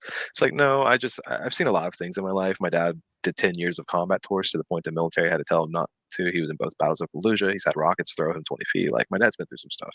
I've seen some stuff. I've literally done CPR to people who died in my arms. So like I've seen some stuff before. So it's not. I have a pretty tough shell. I was like, but yes, I'm very shocked, and it does kind of like keep me up a little later than I would expect. And thank you for your service, by the way. I wasn't in. My dad was. Oh, your dad was. Well, thank you for your dad. Well, you grew up. You were moved around because of your dad. I was a brat, and I worked for the military, but I didn't join the military. Well, I mean, I think being a military family, you guys all kind of go through it. So, I mean, props to your mom as well. It's not easy, Oh, my mom's she's a whole. You have no idea how nice that lady is. I love hearing you say that. I'm definitely a mama's boy. Right, so. But your mom actually, tell me the story you told me before we came on about how your mom reacted, because now we've got, Madeline's mom telling conflicting stories in these interviews, and I want to get your opinion on it. But tell me that story about how your mom acted when she thought you were gone, missing. Well, I bet I bet she was kind of a little like perturbed at first. So my mom likes TikTok, and I keep telling her, I'm like, you should probably stay away from the TikTok. I'm like, because TikTok, like, I don't know if you've ever read TikTok comment sections and the crap that people like to do in their little short 20-second things that they do. They talk a lot of shit, and so she came across. That's how she ended up seeing all this. Your mom my part, where people were just absolutely ripping into me from the very first. Oh no! One I did, and while I have a tough show, my mom on the other hand, She'll be fine through all this because she knows me and I know me and my dad knows it, so we're not worried about any of this. I have a whole bunch of the other I don't channels that are like like that. lock down your stuff, do all this. I'm like, I'm more worried that I don't know how my sister will handle me talking about this stuff. If people harass her or anything like that. But there's Well, you're not doing mom, anything wrong. And back to what you said before, I don't think that you're callous about this at all. I mean, you're not, Yeah. what are you supposed to do? Sit here and cry? I mean, I don't. you're not. And that's the thing is, I don't. My tears are reserved for the passing of family members, the passing of friends, I don't think that he's callous. and my dogs. Right. I don't think anybody should judge you. I think you have made it clear and concise what your relationship was with Stephan and where you are now in your life, and fuck everything else. So go ahead with your mom. I don't like your mom reading comments. Tell her not to read those. I did too. I was like, don't worry about the TikTok. I was like, if you look at the other places, there's Right, a few people talking some smack. I was like, but other than that, I was like, it's not going to affect me. I grew up singing on stages and stuff, so there's always someone out Got there. thick skin. Yeah, there's always someone out there. I mean, I really appreciate you coming out with, your version of Stephan Stearns because he's quiet. No one knows anything. And you're putting some insight and you're shedding light on who this guy was as he was growing up as a teenager into adulthood. Well, yeah, it's like, I hate to mention my mom too much, but my mom, she works in a hospital and she was really big into medical shows growing up, but she loves Stephen King novels, murder mysteries. I'm She gonna loves skip all it that ahead stuff. a little bit And because I'm not wrong. like how do you do that, Dude? Like, I feel like it's just a totally problem that would agree. just keep getting worse and worse and worse. Yep. Because how do you catch something earlier if you don't study it enough? Like, Right. You don't. I didn't feel it was pertinent that we know about his mom necessarily, so I skipped it ahead a little bit because we're at 3 hours and you can see we're about halfway through this, and I'm going to try to get through it today, so I skipped it ahead a little bit. Have to have these conversations, and people are going to be idiots, and they're going to say things about you just because you're the one that's talking, right? I mean, there's always going to be people that have opinions and say Exactly. shit, but And this isn't about you. And I'm This an is- internet kid, so that's the don't. I'm just Right. Focus on the guy who did this crazy shit. Exactly. Let's just At the do that. end of the day, we have this guy that you haven't talked to in how many years? Oh shit. I'm 37, turning 38. So I mean, So, 10. it was 12? over. It was 10 plus for sure. Mhm. A decade. Yeah, right? yeah. You haven't spoken to this douchebag in a decade. Right. Because I've lived in like 6 different places since then. And I mean, let's face it, Chase, when you met him, you were already more cultured than he was because you'd been living in Japan. Yeah. Right? Yeah, I mean, that's definitely something that has my mentality. Like this is crazy. Like I grew up in a place where 4-year-olds take the train to school 2.5 hours away by themselves at 5:30 in the morning.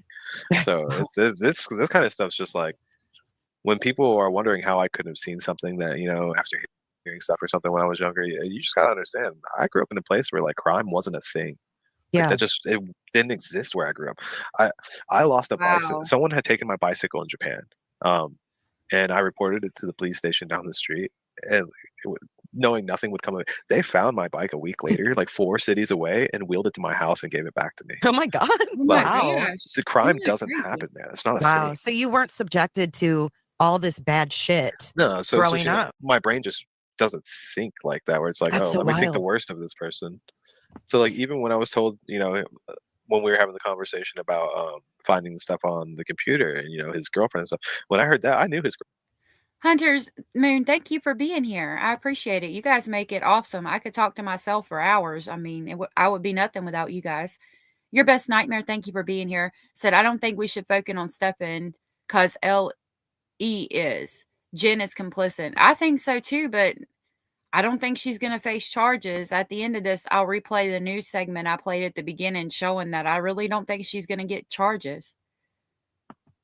His girlfriend personally for years. So I was like, what the he did Yeah. that with Mel. I was like, how does Mel feel? I was like, what, is Mel okay? I was like, what's going on with all that? Like, I was more concerned about Mel than anything. And until all this, I totally even forgot that conversation had happened outside of the Mel stuff. I just Right. remember that being said. And then after that, it was like, do we need to go rock this dude for what he did to Mel? And then I found out, this was a while before he even told me. Like, so Yeah. You found out way after the fact. yeah, I couldn't even tell you how long after the fact. 'Cause I don't know. And I think that Hobby Homestead has a really good point. It was a different time 10 to 20 years ago. It was snitches get stitches, not see something, say something. It really was. And Right. It- you weren't it on high was. alert. You weren't looking for anything. And That is a good point. Like back in the day, you were taught that you don't run around telling people. And what if you were wrong, I mean, I think that's where everybody's at with it. Like, what if I'm wrong about this person and they really are just kind of freaking weird, right? Like you would be embarrassed about it for the rest of your life. You would feel like you had devastated a friend or a family over nothing. So it's hard to be in a situation like that. But I think your hindsight is very important, and that's why I'm enjoying like just picking your brain on this. I'm sorry it's gone longer than an hour, like we talked about. Oh no, you're good. It don't bother me none. But People have questions, and I mean, this is kind of the only way to figure it out. I mean, this guy is a true monster, right? I mean, this guy is literally the boogeyman. This is who we are all afraid of being around our young kids, and we have an opportunity to talk to people that knew him as he was growing up. I mean, that is so important. Hey, Queen of Hearts, we have more likes than we have people in here right now. That's awesome. How awesome is that? Thank you, guys. In my eyes, to maybe see some signs, see things that maybe weren't right that we didn't pick up on then. And it's okay if we didn't pick up on them then, People are mentioning the accepting of money stuff. Just understand that conversation was a very long time ago. I don't even know if money was ever exchanged. Like, I have no idea. For what? What was that? There was I had heard from him at some point that they were trying to pay him to keep the stuff quiet, and because they like, guys, she wanted nothing to do with this. I'll tell you, I talked to the girlfriend. She just wanted this to go away. She wanted no cops involved. She wanted nothing involved. She cried and just wanted it to go away. She didn't want all. And of that's it. not hard. We had a very big circle of friends, and she didn't want everyone to know. Listen, there's women. That's what I understood from it. And that makes sense because there's women who get raped and keep it on the DL. They don't report it. So this is not. It's embarrassing. Can you imagine how that girl felt? Yeah, and I know that he was hurting at the time. Now, I personally don't want to believe that he took the money, but I've clearly made other bad choices before. I mean, who cares? But at the end of the day, I know this kid is like, he's a solid dude. So I mean, he might have made a bad choice in life. I don't condemn anyone for like. Hey, Miss We can't condemn anybody but Stephan. Exactly. I focus on people who actually commit these actions, and that's like, guys, the Stephan. This is still crazy, like, because this kid was like a brother to me. Like, I mean, I couldn't tell you how many meals we shared together, how many late night runs to Taco Bell, car crashes we got into. Like, I got a question. Isn't that sad? Like, to hear how close they were. NG said, in my opinion, it's very telling that she actually stayed with the demon at the hotel as he was gallivanting. Driving around all night. Us real moms would be on his ass for answers and stay with my own family. Right. I mean, you got a good point there. Absolutely. Do you think that you would ever write to him? In jail? Yeah, at some point. No, the only thing that I've oddly thought in my head was it'd be funny to go to his trial and just start yelling some just obnoxious shit at him. But that wouldn't do anyone any good. But no, I think if you were sitting there, do you think that he would have a reaction? I'm a petty person with horrible people, so I don't know. I feel like whatever comes to him comes to him. Do you plan on going to any of his hearings? No, probably not. I don't think I would. I mean, I've had my own run-ins with cops, and I know there was a situation with me that I ended up being let off on, and I was definitely probably should have went the other way. It was a car thing, and it probably should have went the other way. And it just makes me worried in cases like this. The one little thing in the back of my head sometimes is where I'm like, man, I really hope they get this. This is like one of those ones that I want them to fuck up over something stupid, Yeah. So we never got to your mom's story about when she thought you were missing and freaked out, right? And do you think that it'll end that way? Do you think they're going to get him, or do you guys think he's going to flip and snitch on Jen? You'll have to let me know. Lemon Lime said, I think he left the hotel after Jen went to sleep. I still have trouble how a mom could sleep at all with a missing child. And I'm with you. I'm with you 100% on that. Crime all the time. Thank you so much for the $10. I really appreciate that. That was super sweet of you. Crime all the time said, no holiday today. Kids are at recess. So I thought I'd pop in and tell you all how much I miss this live. How much I'll miss this live. Well, I appreciate you popping in. Thank you for being here. And if you can watch the replay, let me know what you think about it in the comment section. Again, this is from Jay for Justice podcast. The video is pinned at the top. Please give her a like and subscribe, and I appreciate her allowing us to use this. Crispy Treat said, I just watched Crazy Letitia the other day for some unknown reason, but she came on while I was working, and I sat and listened to her again. That case was insane. That man, oh my gosh, what's his name? Somebody said it, I remembered. It just slipped my mind. But Letitia Stout, the dad of that little boy, Gannon Stout. Gannon's dad was absolutely devastated, and so was his mom. When that man testified and when he spoke, I cried. It literally made me cry. That is a horrible, horrible case. Aw, cry all the time. You're so sweet. Thank you. Yes, that case was off the wall. That is the only case. Like, I'm not cold. I'm just, I listen to this stuff like all the time, 24/7. So it's hard to get me to show reaction, but I cried my eyes out when his dad, Al, got up and was talking. I don't remember if it was the testimony or the victim impact statement, but yeah, Al, that made me cry. Like, I think I did email him or send him some kind of message saying that I was so sorry for everything he went through, and just saying if he ever needed somebody to talk to, that I'd always be there. But I don't want to seem like a creepy person sending letters like that either, so I left it at that. But yeah, that stuff broke my heart. Carolina said, didn't Stephan Stearns call it meandering when he was riding around with Maddie's lifeless body in his father's car? I've been listening, and all I've heard about is Stephan Stearns is zero. He's a real loser and had nothing. Yeah, that's pretty much what we're getting from this. Hey, Marilyn. Marilyn said, I love Nisha's true crime. She is so insightful. I still need to check her out. I haven't checked her out yet. I just want you to say kind of like her behavior. Like she was upset. She was crying. She had thrown up. All these things because she was worried about you, right? I think you're muted. Sorry. Hold on. No, my girlfriend. I walked in and asked. Oh, that's okay. That's okay. You're good. What were you saying? Oh, I was just saying. I don't remember what I was saying. Sorry. No, it's okay. That's what we're in chat for. Come on. I know they'll remind me. They have to do it all the time. They know. This is your time to shine, boys. They know how I am. I'm like, what was I talking about? Someone in the chat tell me. His mom? What about his mom? That didn't even trigger my memory. That's bad. His mom was evil. Like, that lady was just mean. She was just verbally like a man. So we have a guy. That came from her was crazy. So if we go back, I mean, this is just me and you, just speculating, talking. If we go back to him growing up with this mean lady who's not happy for whatever reason, the dad who just kind of takes it. Sorry, someone asked about my girlfriend. No, she's actually probably super annoyed that I've even done any of this, to be completely honest with you. If you have to go, it's okay. No. Hey, she's like, are you doing another live? Probably. She because she's on TikTok and stuff. So we're looking at this guy who had no nurturing. Hey, Jennifer, and I saw somebody said, hey, Petunia. Somebody's in here named Petunia. Hello to you. His mom was like mean. Was his mom affectionate with him? Did you ever see his mom hug him? Yeah, it definitely went both ways. I mean, like, they were like, I'm a mama's boy. Like, you can definitely tell, I talk about my mom like she's the shining star in the world, and she is. I'm like, there, but there you are. His was a lot closer than that. Like, his was like super close. I don't think there's anything sexual going on involved in there. Maybe something as a child. Who knows? But it was weird. She was mean, but then there was like this close bond. Their fights would be insane. But at the end of the day, it was like, no, that's my baby boy, and did everything with his mom, like everything. Wow. Like, I'm pretty sure he was still living with his parents now, and he's like 37 years old.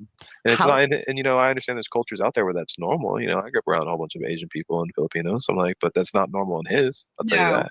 How do you think his mother is handling this news, knowing how this all went down? Do you think that they're going to pony up a lawyer for him? Just in your opinion. Man, I don't think the dad would. That's the crazy part. But but like, I'll be honest with you. I bet Chris was blindsided by all this, because I bet anything that I said to his mom, I bet she never told Chris I said all that shit to her. Right. I just sent her a message and deleted her one day, and it was just like 4 pages of me just going off, just saying like everything I could think of. Because it's like 10 years of pent up hating a racist. So. Wow, he sent her a 4-page letter going off after 10 years on her about Stephan. That's interesting. I don't know if I would have done that because, again, I don't blame the parents. I blame him, you know. Rachel said, this guy has no reason to lie about Stephen Stern's parents and the way they acted. Seems like Stephen Stern's mom was nuts and went off screaming a lot. Yeah, it sounds like she was dealing with a lot of things. Like Florida Girl said, dysfunctional family. He does talk a lot here. But I'm glad. I mean, we're getting more insight into things, so that's good. When you saw Stefan's interviews where he was using the tissue and all of that, that was what his, did you think? That was the he had the same. So it's weird because I'm laughing because of what I remember, and that's not even like he would do that when he was like lying to his parents about getting caught by, like, if he got caught doing something and he needed to like lie out of it. That was the exact same way he would do it. Or like if he was calling in sick to work, that's exactly how he would talk. You know, just super weathered, like super, and like the exaggerated sigh and all that.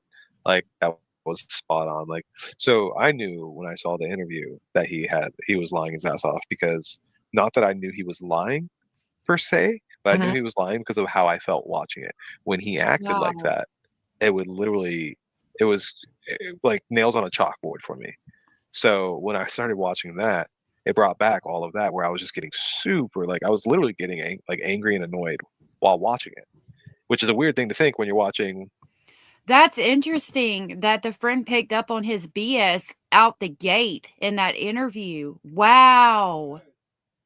How interesting. What we're going to do, we are at 1 minute and 36 seconds. We're going to go to 1 hour and 36 minutes. And the interview is 2 hours and 46 minutes. So we're going to listen to 10 more minutes of this interview. Then we're going to look at something somebody pointed out to me that I want to talk to you guys about. And we'll finish out this interview tomorrow and go into the immunity thing and see where we get. He did manipulate everyone in his life.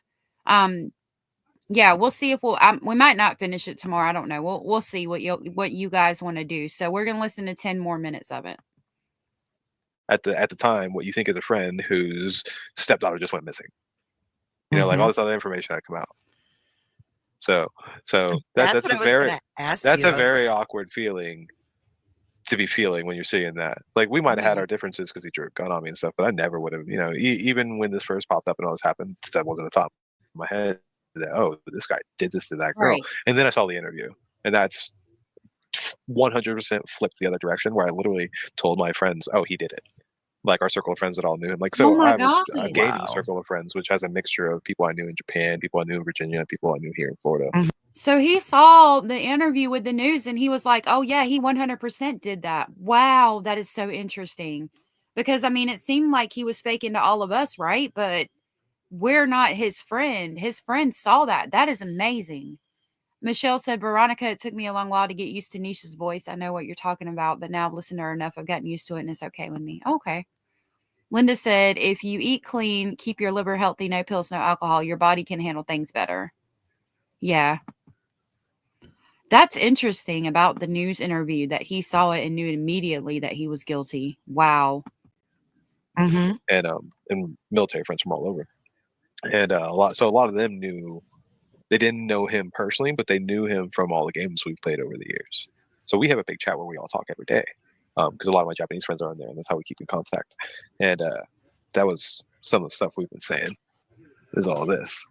So it took you back to that. He still had the same demeanor as he did as a kid. The same shitty lies, and telling it in the exact same way with the exact same face. Can't look you in the eye for more than like 5-6 seconds. I was like, and if he does look you in the eye, it's for like, he's going to look down before he hits with like whatever prophetic thing he wants to say, because he's going to whip something out of, like, he's Shakespeare. He always has to, you know, like, oh, you know, so some weird little line that makes him sound smarter than he is. What?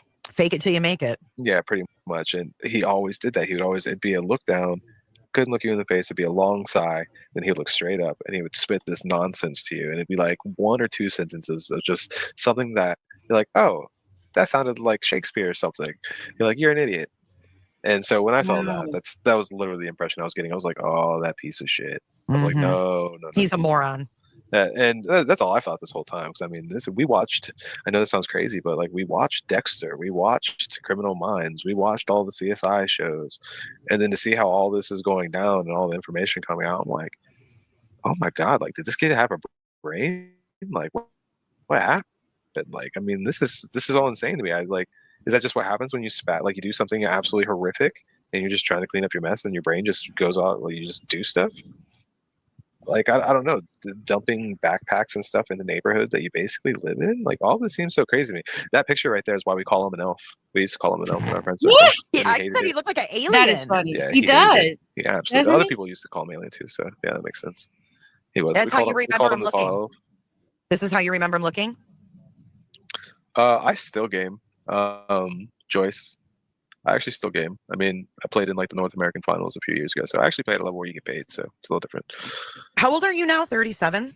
Yeah, 37. Okay, so my oldest son is 30. So I kind of get your like gaming generation. You guys were like the early. I don't know how to do a membership link. I'll have to see what I can find. Maybe one of my mods knows how. If you do, let MM Clar know. And thank you, MM Clar, for being here. Rhonda said, I knew he was guilty too, and I wondered if Jen was covering for him or if she was involved. She didn't look genuinely upset during that TV interview. No, and we're not the only ones that think that. The cops saw it too, and they pointed it out to her. They said that she was weird during that interview, and she absolutely was. Gaming generation, We right? were the very first. I mean, I played in there was something called the Cyber Athlete Amateur League back in the day, and then the Cyber Athlete. MM Clar, I am not that channel. I am allegedly speculating. I don't know if you came from there, but thank you for the comment. Professional league. Those are what I played in when I was like 17, 18. Yeah, I mean, that was like was the brand first new. league you could play it. So. Yeah, it was brand new, and it makes sense that you guys game into your adult lives because that was your hobby and it was brand new as kids. I get it. Maybe some people don't get it, but I do get that age still being into gaming. Yeah, and and you know, it's also it doesn't mean you sit around and piss in bottles and have empty chip bags next to you. You know, I work 40 plus hours a Wow. week. So. exactly. I'm saying, I I'm a very understand good that. bartender. If anybody ever wants a drink. You're a bartender. Do you work for Disney? No. I've worked around Disney before. I worked for Nikki Bryan Health Spas at one point in time. My friend's mom owned the spas, so I was super young. I don't even know. I doubt I even knew Stephan at that point. To be honest with you, that was like when I first moved here. Michael Slater says he's 60 and he still games. Go on with your bad stuff, Michael Slater. 100%. I've seen there's like an 80-year-old grandpa. It's like one of the most popular dudes on the streaming. This is amazing. So another question: the other interview where he was in the background. Oh yeah, the knuckle cracking. Yeah, just the Yeah. whole interview. What are your thoughts on that whole dynamic? Like the girl, the mom, both sides of it. yeah, like the mom sitting there, him back there. What are your thoughts on that? So we're going to pause it right here and we will continue going over that tomorrow. That seemed like a good place to stop for that one. I do want to talk about something that someone just emailed me and brought to my attention. So let me get that pulled up while I'm in this, and then we'll talk about, I want to reiterate real quick with the news channel. If my thing will let me scroll down. There we go. Hold on. Give me the bar, please. Oh my gosh. Well, I can do it this way, I suppose. Okay. So I'm going to take this back and just reiterate what we've been saying, which is that Jen Soto probably more than likely will not receive charges because of what the news channel says here. I'll have to pause it a couple of times so that I don't get in trouble. Again, this is the WKMG news station. It's local to Orlando. It's their local news station. They are linked in the description box. Please go check them out. But just to remind you real quick of what they said. Justin, I know you were watching this and you've been following this case as it's been going along, and we're starting to get some viewer questions related to this. Yeah, I've been following not as closely as you, Mike. Great work on that. And that's one of the comments that we've received throughout this entire stream. And I know you've received a lot of feedback as well. Just the hard work you put into that, to put that together and to let people know what. So they're talking about, again, the 6-part series that they did on Madeline Soto. Please go check them out for that. I'm just playing this one little section for you guys. Exactly we know about this case. I think the most pressing question, I'm sure you've answered this before, but for the people just now joining us who are wondering why the mother has not been charged with anything, one lady said she put her daughter in danger. She was not her protector. Did she get a deal? So let's start with that. Let's get that first question out of the way. Well, so again, this is the local news channel. So I would think if anybody was going to be able to get information on the case, it would be them. They're asking the DA why Jen Soto's not been charged yet. Let's find out what they found out. Well, and that is what we hear the most about when we're talking about this case. And I cannot answer the question, why have there not been charges? I'm not in the state attorney's office. I wasn't present to the behind the closed doors decisions that they make along with law enforcement. But what I can tell you on the record, I've asked both the Kissimmee Police Department, which was the lead investigating agency in this, and the Kissimmee Police Department told me, quote, that their agency has completed its portion of this investigation. So they completed its portion of the investigation. And we don't have charges for anyone else in this case at this time. So again, there's no charges for Jen Soto at this time. There's no charges for anybody else in this case at this time, which is devastating. Why is she not catching any kind of neglect, abuse, nothing? As for the state attorney, ultimately, they are the ones that must be able to convince a jury beyond a reasonable doubt of someone's guilt. And the state attorney's office tells us, quote, the current evidence and information support the indictment of Stephan Stearns for first-degree murder. Now, only Stephan Stearns. So they're saying she's not involved. Marilyn says, this portion at this time are important words. So I do want to draw attention to that. Hopefully there's something coming, but I mean, I'm telling y'all, I'm banking on she's not going to get charged. Now, I will point out that I did ask that question under the administration of the prior state attorney. Just about 2 weeks ago, a new state attorney was elected and put into office. I haven't asked them yet, but it appears that the same assistant state attorneys who are actually handling this case and the ones who will be presenting it to the jury will stay the same. And I suspect that still holds up, that at this point, the state attorney's opinion is that the current information only supports the evidence only supports the indictment of Stephan Stearns for first degree. So again, it only supports the indictment of Stephan Stearns for first degree murder. Why is she not? And like Vicky said, they said at this time, I don't know why I have to do this to scroll up, but okay, I guess we'll do it this way. They did say at this time, in this moment. So I do want to reiterate that, but I'm just over here devastated. Michelle said, at this time, it has to be coming. It's going to be coming. I know it has to be. I hope so. Zan says, I'm convinced that she will be charged. Tony said, at this time. Okay, and lastly, I wanted to bring this to your attention. What somebody pointed out to me, I think it might have originally been pointed out on Plunder. So make sure you go check her out. Let us see. So we're going to go to 11 minutes and 5 seconds. What I want you to pay attention to is Jen's bedroom. Somebody comes out of the room. Somebody was in there with them at the time. And it wasn't the roommate from what I'm being told. So let's see if we can figure out who this is.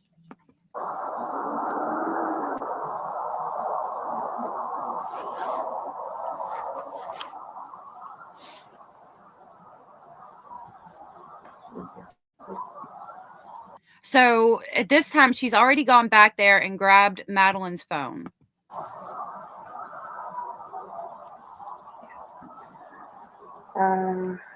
We made these posters if you want them.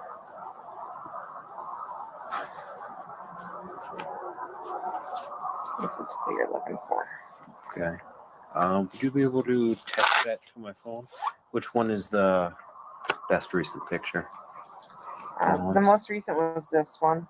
Okay. Do you want to? They're all very much hurt. Okay. That's 11:05 to 11:25. I see someone standing in the corner, but that could be the roommate. Hold on, let me read this email and see if I missed it. That was the timestamp they gave.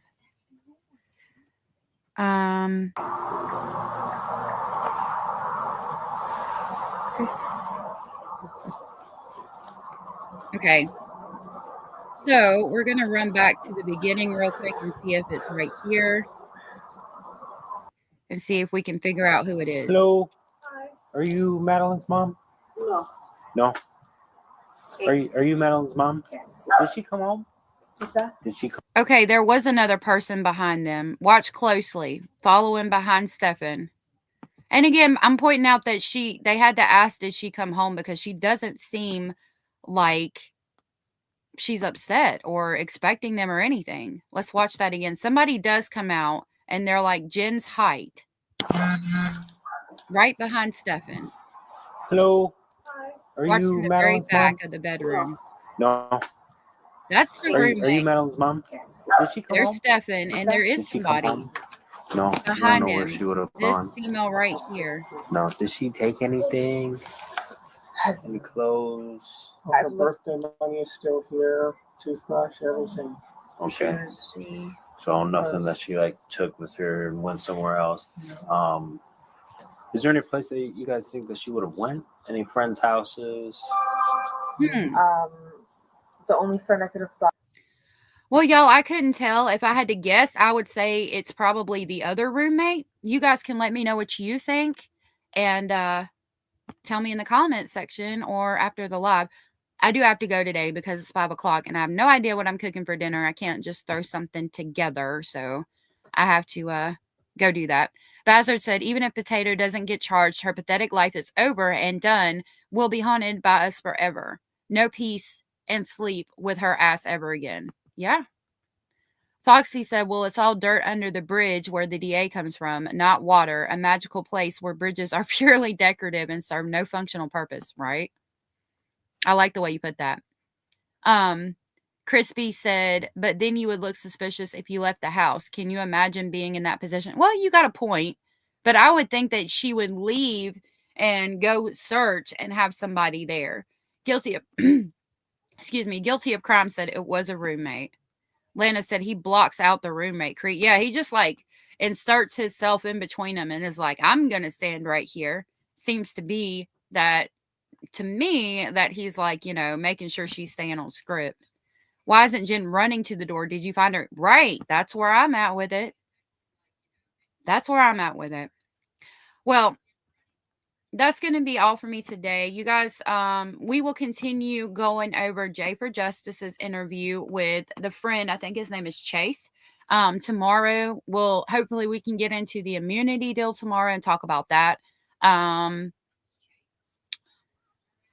Yeah, I don't know. I'm kind of upset about it, but we're going to continue talking about it. We're going to continue pulling what information we can. I'm sorry, Lana. That was a question. Where was Jen's mother in this story?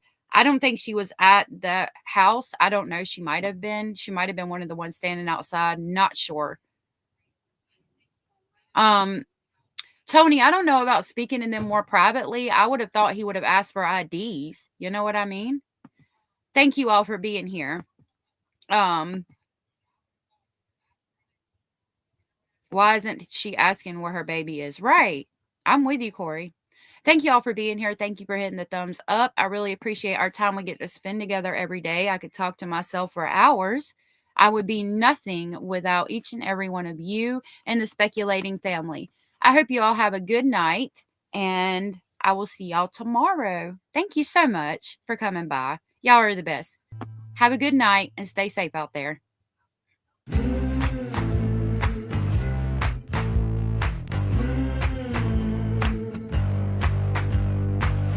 Listen up, I got should know. I have never really liked you at all. I cannot hide it anymore.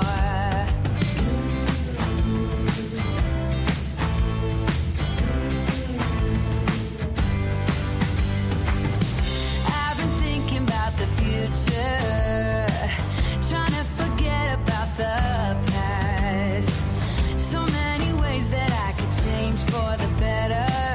Don't even know where to begin. If I allow myself to dream, will it be as good as it seems?